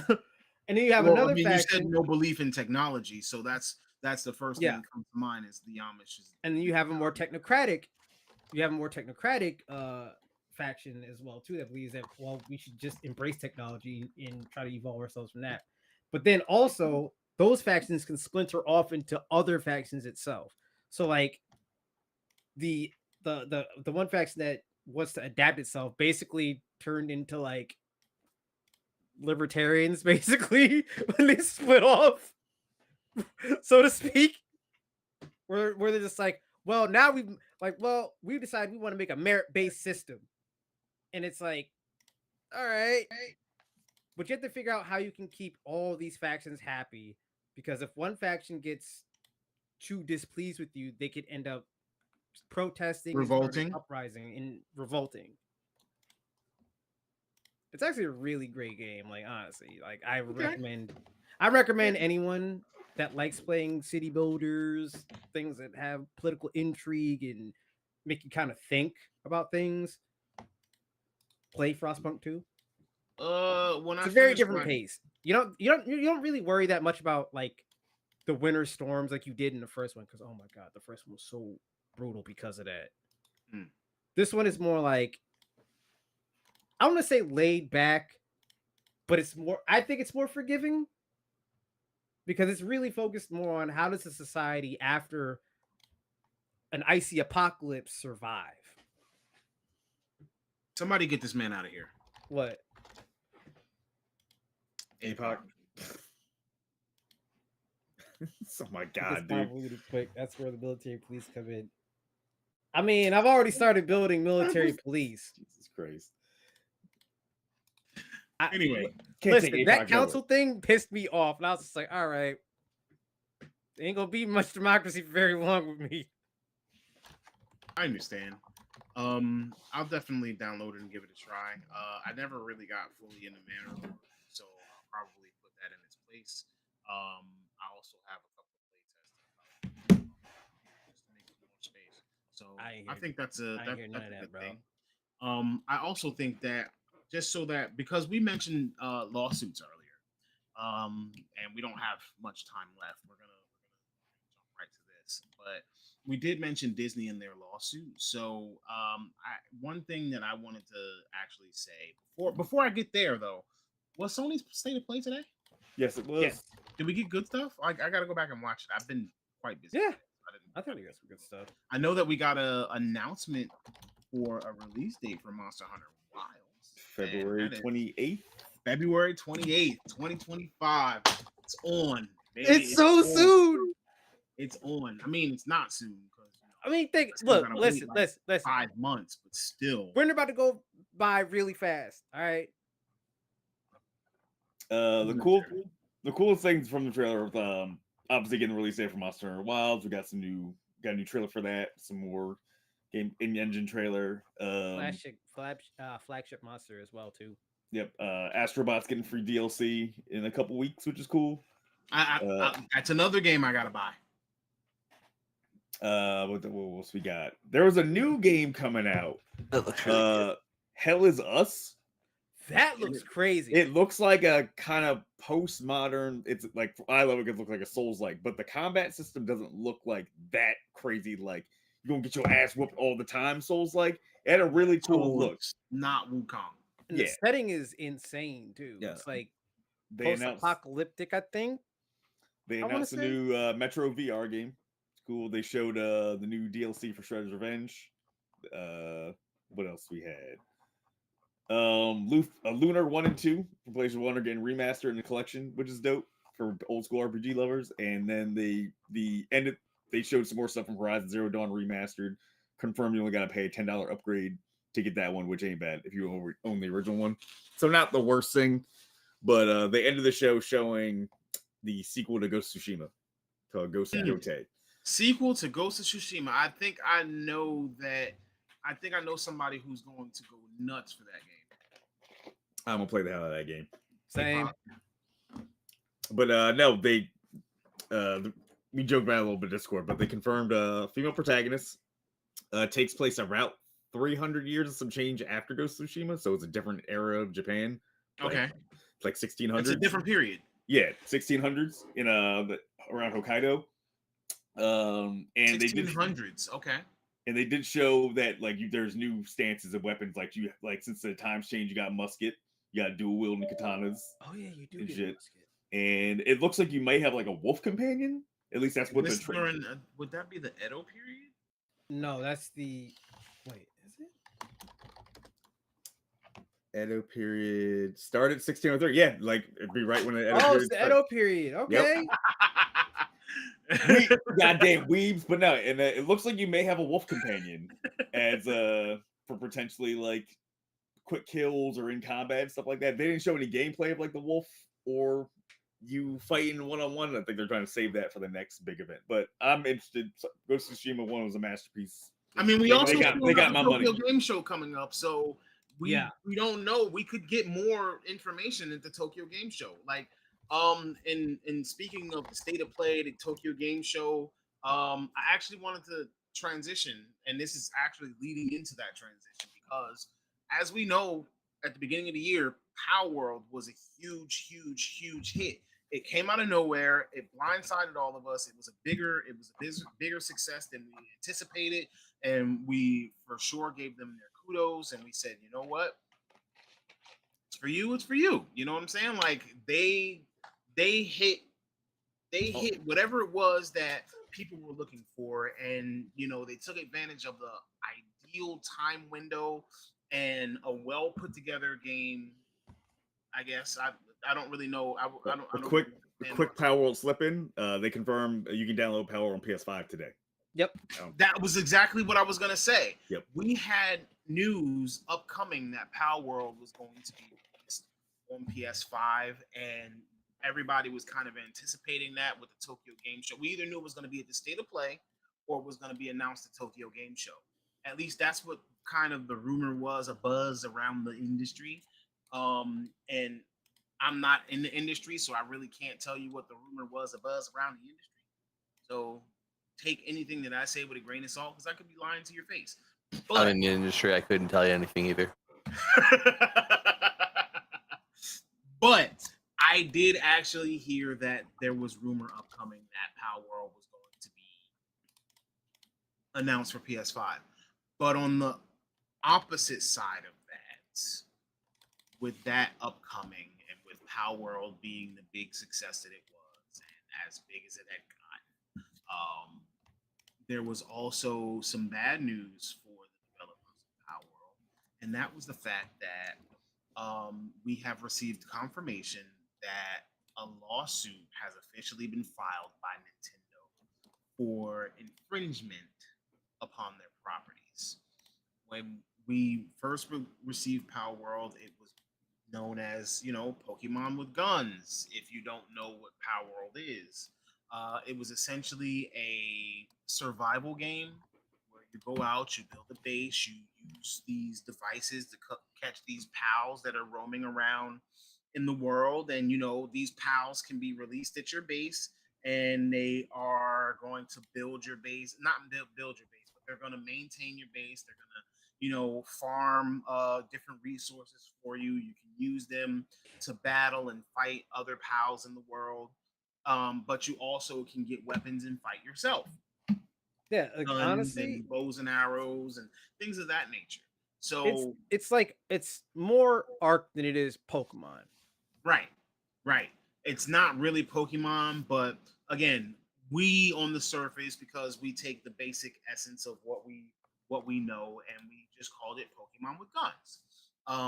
It had a lot more depth to it, but there were some pals that had designs that looked kind of similar to Pokemon. On September 18th, Nintendo actually filed a patent infringement lawsuit in Tokyo, and they are actually seeking an injunction against the infringement, as well as damages, on the grounds that Power World infringes on multiple patent rights. Power World did say that the lawsuit is unfortunate. We actually had gotten news of what Power World had responded with probably a couple days after Nintendo had originally filed a lawsuit. They said it's unfortunate because these are resources that could be going into game updates and further development of the game. But I'm going to be honest with you, at this point, with some of the comparisons that have come out online between like certain pals and certain Pokemon, I think a lot of us who know anything about just games in general probably expected that Nintendo was going to be stepping forward. But that's not what the lawsuit actually is, though. Yeah, so we don't. So sorry, I apologize, Mike. You keep going. You're good. I apologize. So the patent that they're talking about is the whole capturing monsters with a pal sphere. That is what the lawsuit actually is going toward. Nothing to do with the designs or anything like that. Did they confirm that? Yeah. No. Well, that's what I read. Because the developers of Power World didn't actually confirm the information on what the infringement is. Yeah, it's not confirmed. That's just the speculation because that's the most obvious one. That is a patent that they filed.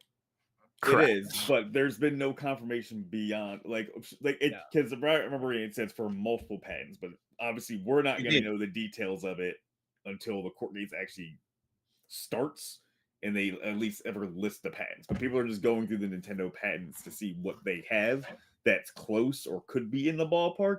And then the capture thing was like one of the bigger ones. It could be one, but that still doesn't have any concrete evidence of from and people lawsuit yet. And people were trying to speculate because of the fact that the Pokeball one was filed last year.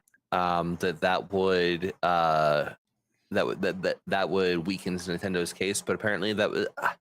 I'm not a legal expert here. I just watch legal experts. And the guy I was watching basically said that patent is this really weird thing where you can patent incredibly broad concepts, and there are strategies for patent where you can do this broad one, but like you can retroactively file child patents to a overarching patent.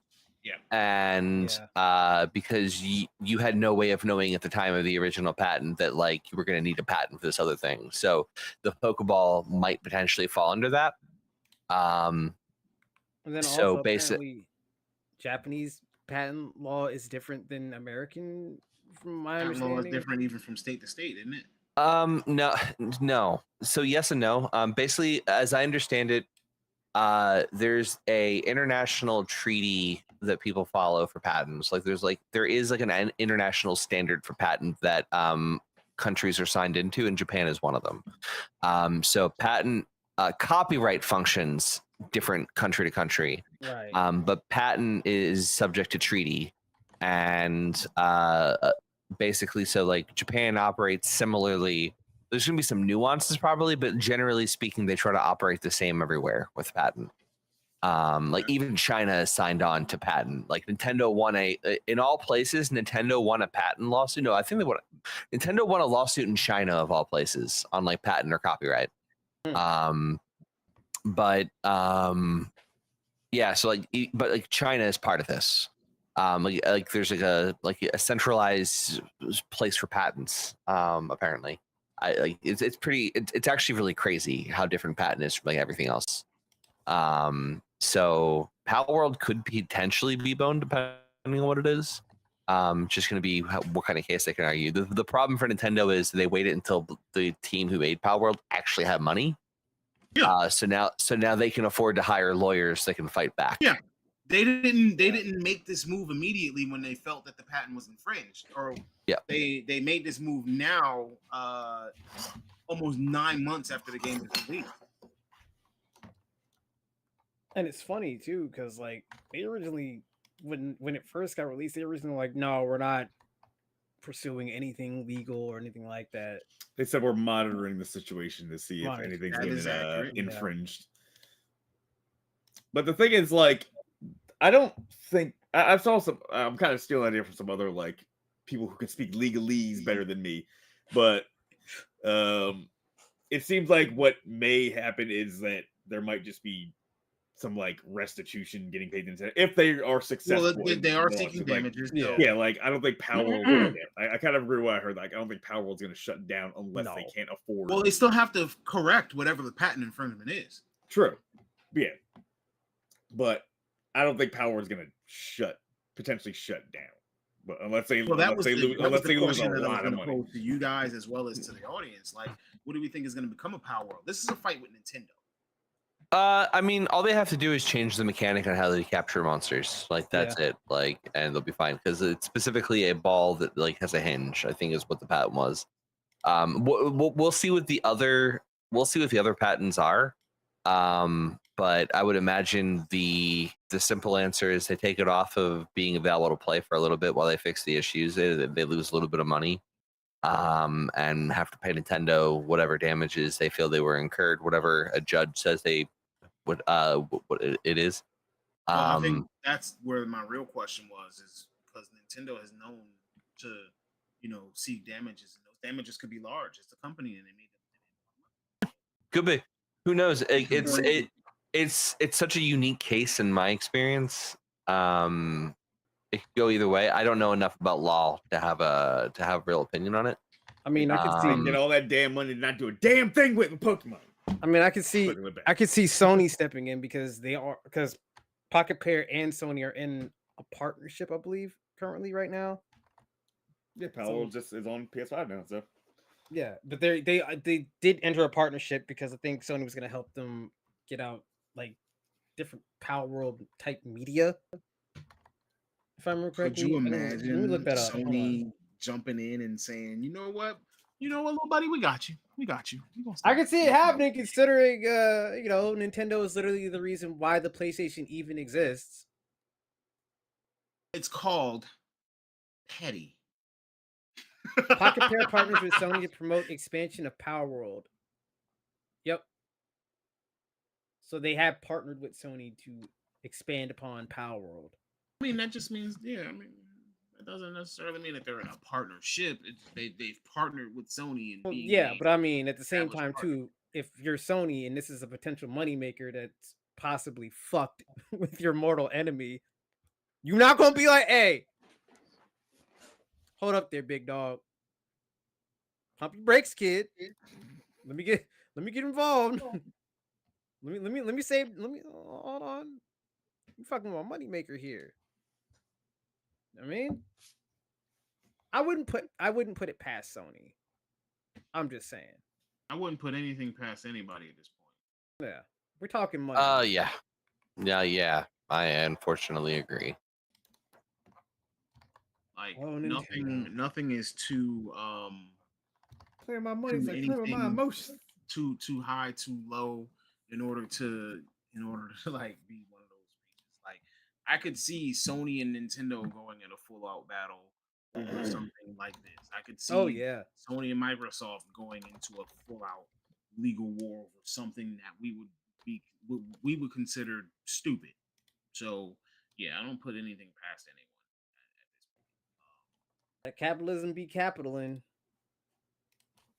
Yeah, but seeing as how Sony is also a Japanese company,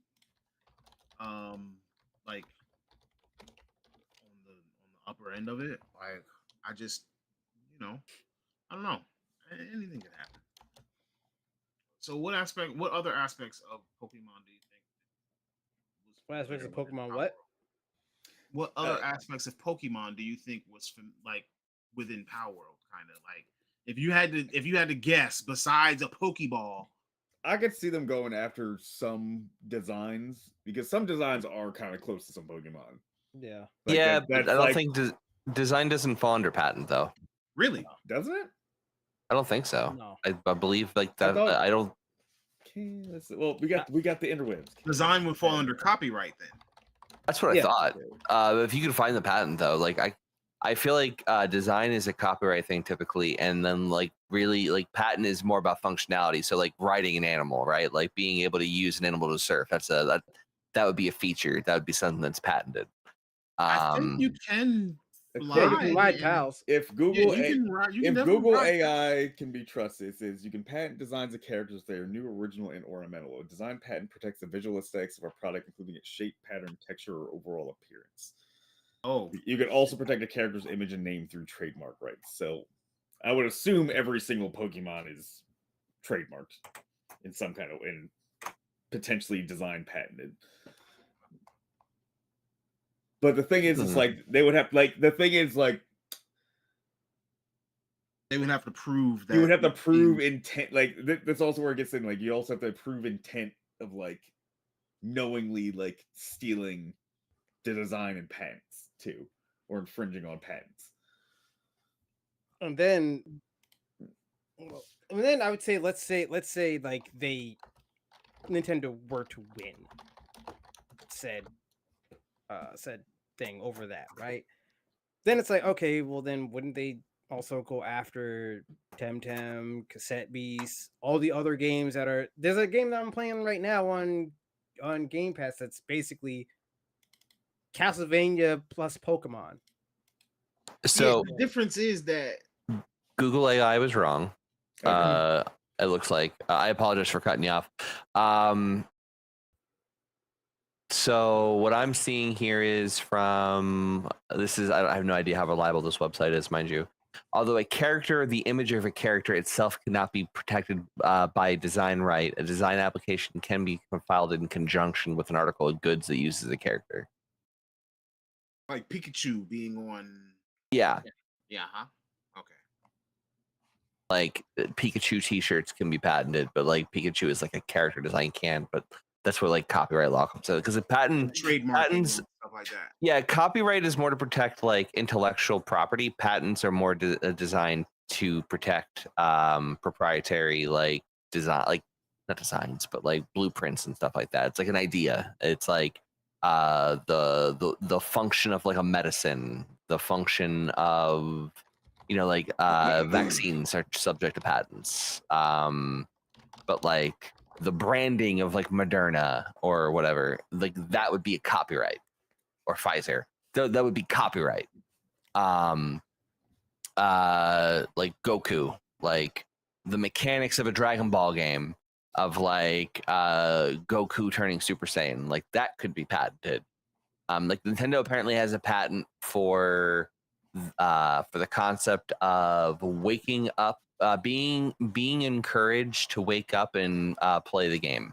Like they have some kind of patent for that, for like for waking up and like being given a reward for waking up at an early time and getting rewarded or something. Like they have like these really weird nebulous patents, but like all of their Like patents Pokemon are Sleep. functioned around like Yeah. all of their patents are focused around like the mechanics of a game as opposed to the actual character. So like when you're thinking of like what might a patent be infringing, it's like you want to think about like what functionality might they have overlap with, and they could make the argument that because these characters look like Pokemon, it was a clear infringement of the patent.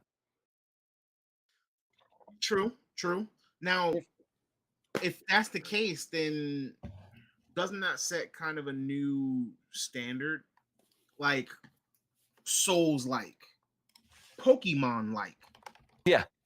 Like, Yeah. Well, that's one of the problems with patents, and that's one of the reasons why like it's actually really bad if Nintendo can win this kind of thing, because patents by their nature are intentionally broad and they are used intentionally to stop people from being able to pursue projects, be it like by example in the automotive industry, there's rumors that like there are patents out there for cars that can run on water, but Mhm.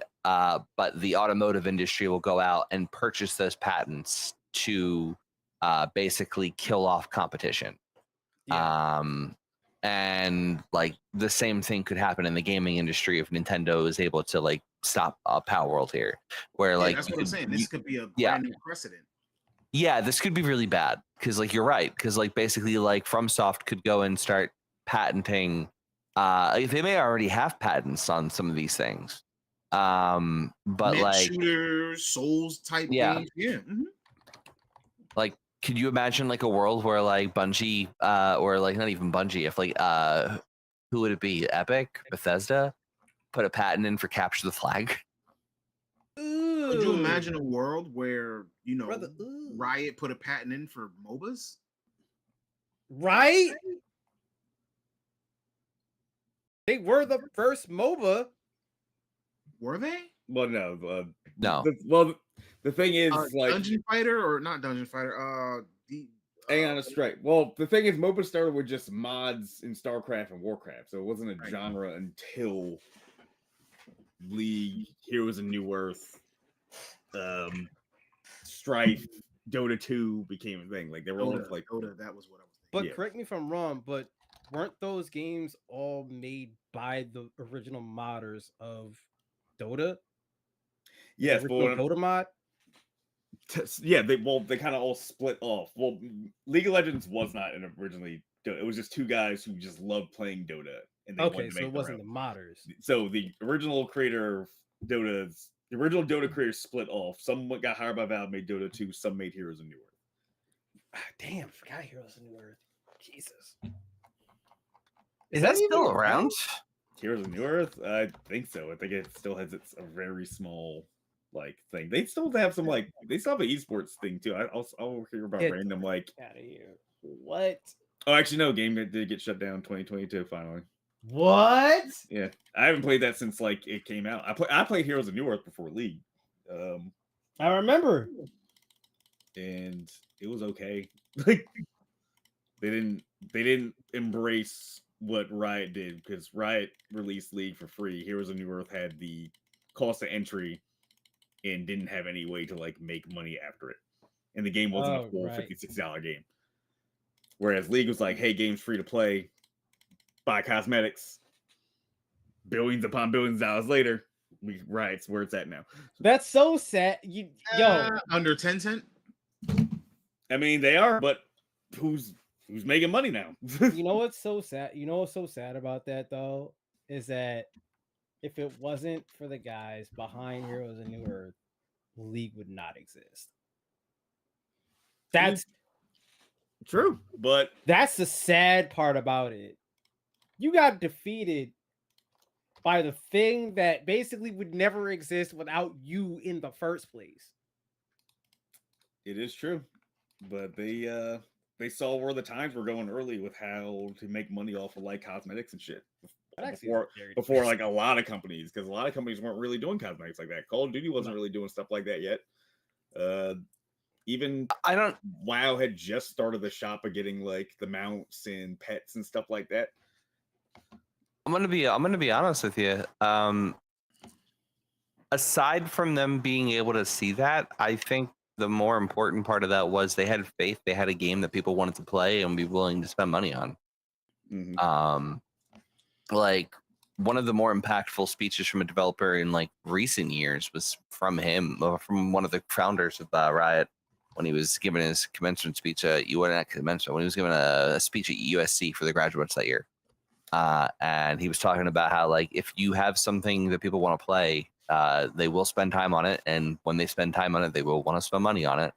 So give them options on how to spend their money, and they will give you plenty of money. Yeah, I think it was Trinamir or Mark Merrill, like, because he went to USC, I think. Yeah. Crazy what happens when you got a good idea and passion. It's insane when you have a good idea, when you deliver a high quality product, and you give people a diverse number of ways and values in which to show their support, how people will turn out and support. It's crazy. It's this really weird philosophy that seems to work pretty well for it. Yeah, Goji's right. Even though I'm not a big fan of Warframe, the guys who made Warframe did the same thing. Yeah. And look where it's at now. And the story behind And that then- is insane too. And then look at the companies that try and nickel dime their freaking their base into being profitable again. Like, my favorite punching bag is Bungie, where it's like they continuously. It's that First Descendants. I have no idea what that is, but I don't know if that was nickel dime. It does get very pay to winny though. Not pay to winny, but like they do incentivize you spending money in that shit. But no way to just Incentivizing earn you it. spending money is one thing, but the difference is that Destiny is making you buy your cosmetic stuff and pay for your expansions. But you can still get cosmetic like stuff without fully spending in Eververse. Unless shit's changed. Am I right or wrong? Am I right? I don't know. I haven't played Destiny recently, but like the First Descendant, yeah, you might not be able to get your cosmetic stuff, but you can 100%, grind out all of the gameplay stuff. With no way to like earn the in-game currency. You can at least do that in Warframe with its trade system. There ain't a lot of games that allow you to do that. Not gonna talk. Goji said subclasses are now locked behind expansions in Destiny. Oh yeah, true. Yeah. That's yeah. And also, let's not forget how Bungie would take away content from you when new expansions came out. Right. Yeah. Yeah. like, it's just like they drive me nuts. They drive me absolutely freaking nuts, man. Like, it's just, it shouldn't be this hard. It should not be this hard. If you want to have a cosmetic store, that's fine.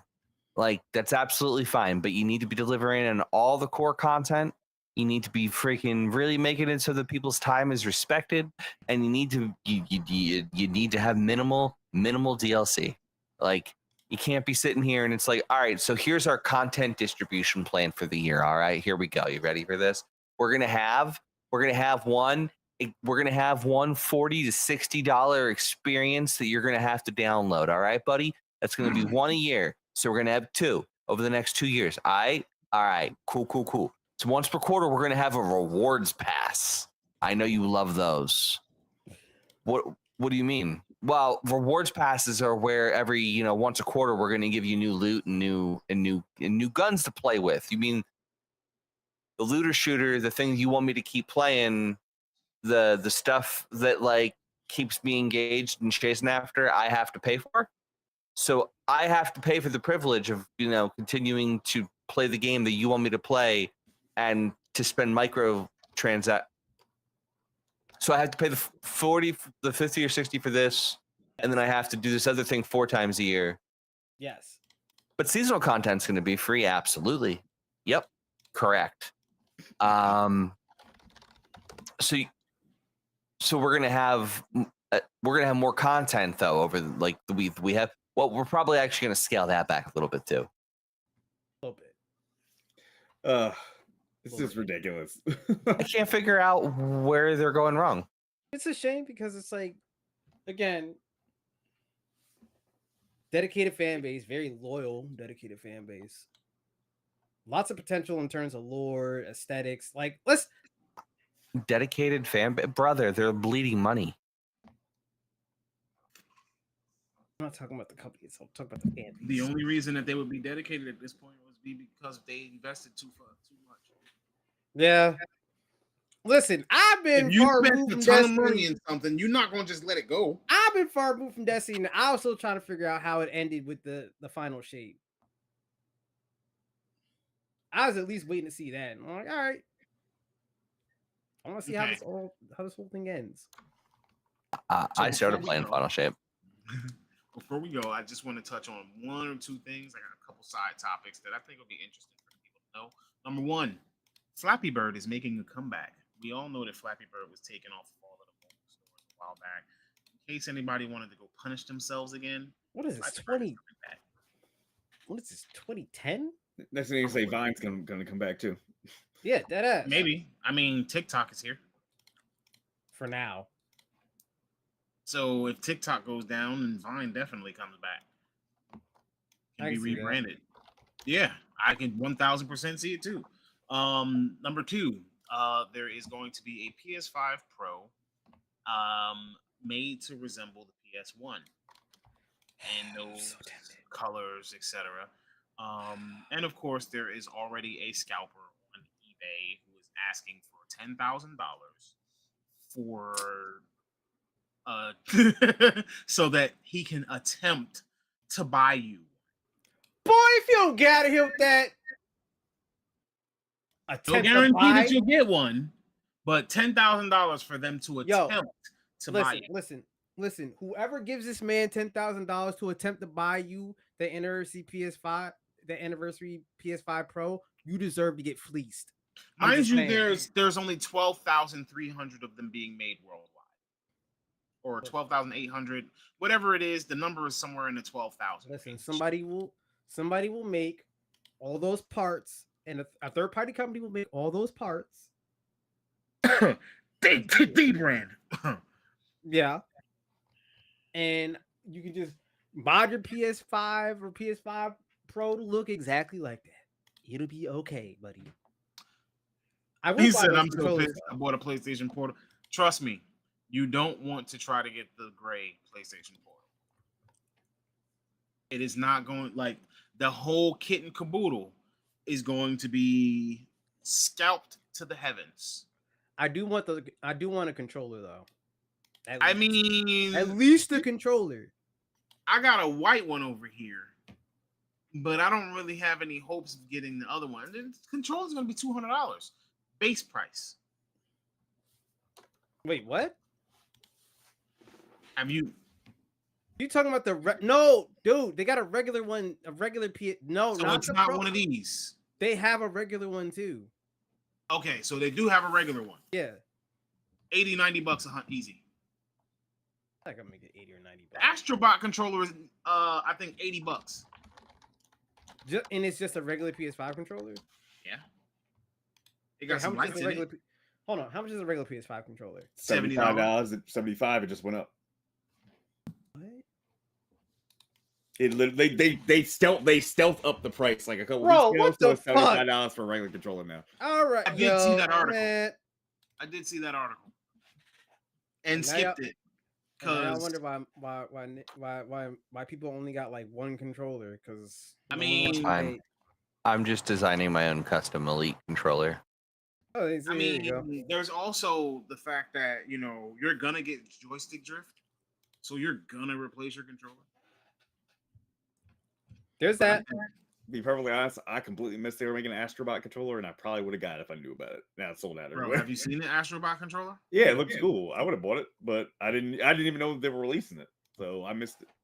Oh, I'm sorry. I should have probably let y'all know, but we were on a little bit of hiatus. Listen, I'm finna get. Hold on. It's $80 for this Astro. Yeah, That's so it. it's $5 more than a regular controller. That's not that bad. Well, It's $10 more than the controller was 3 weeks ago. Oh, yeah, I know. And Astrobot just came out, so they literally just raised the cost of the price of the controller all in When that Astrobot came out. weird quick time frame. So it's like, so yeah, you could have saved $10 buying it a month ago, but with the new price, it's not that bad. But to be fair, it sold out so quick. So who the fuck got it anyway?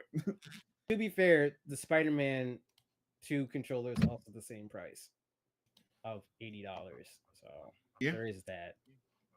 Yeah, I don't agree with it. I think that's just dumb. I don't think like the Drift Israel APOC. I gotta go fix my original PS5 controller. I had to buy another one because I got lucky. I am Oh! even, Hold up. to be honest with you, this is controller number 3. Hold up. I still haven't used it yet. Y'all wait. Y'all wanna know what the most expensive controller is on the PlayStation Store? What? Concord. That bitch is $84.99. Yo. They really wanted that game to be a thing. They really branded everything to like they made Concord branded things. Like they really wanted. They went all in on this game, bro. Like, It is. nah, if you don't, here's my listen. I'm still curious as to what brought them to make the decision to shut it down, but I think that's dumb. You know what you should what would have been a smarter idea? Just make it free to play. Just make it free to play. I mean, Make The it free to annoying play. thing is the Concord controller actually doesn't look that bad. It looks No, better no. than the game. Yeah. I mean, but the game didn't look bad. You know what I'm saying? It just probably like imagine this: how many more people would have played that game if it was a free entry and then you had cosmetics or like that whole thing? Like you get tons more people that are willing to give your game a shot, and you can make your money up over the long run. There would be a lot. Yeah. All right, guys. The controller I want to buy is only going to cost me $220. That's about what my PlayStation Pro controller costs. Now, apparently, possibly, Marathon is gonna be a hero shooter. I hope to God it's not going to be, bro. Like, So Marathon would have to like come out. I feel like Yeah. it's been in development forever. yeah, and it's like, and it already doesn't look like Marathon. It looks nothing like Marathon. Now, is it supposed to be based on the original Marathon back in the 90s? Like Yeah. a new version of that? Yes, I don't know, but I think that's it's something literally based off of the original Marathon that Bungie made on Apple computers back in the 90s. Yeah, I think that's something that we can actually approach. Like, how did we get here? Maybe next week. What's the future of hero shooters, or what's the You know what's future of kinda- MOBAs? You know what's kind of crazy? What's that? Halo is more accurate to Marathon than Marathon currently. I'm not saying Halo now, but Halo 1 at least through 3. Yeah. In the meantime, we do have to give everybody their time.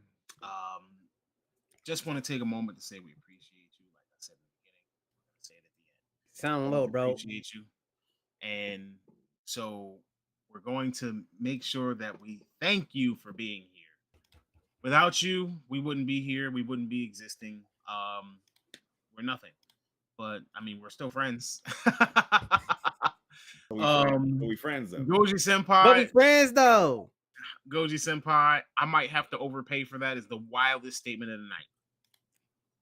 Just gonna put that out there. That is a wild statement, bro. Wait, But hold up. I just want to bring up something before we go.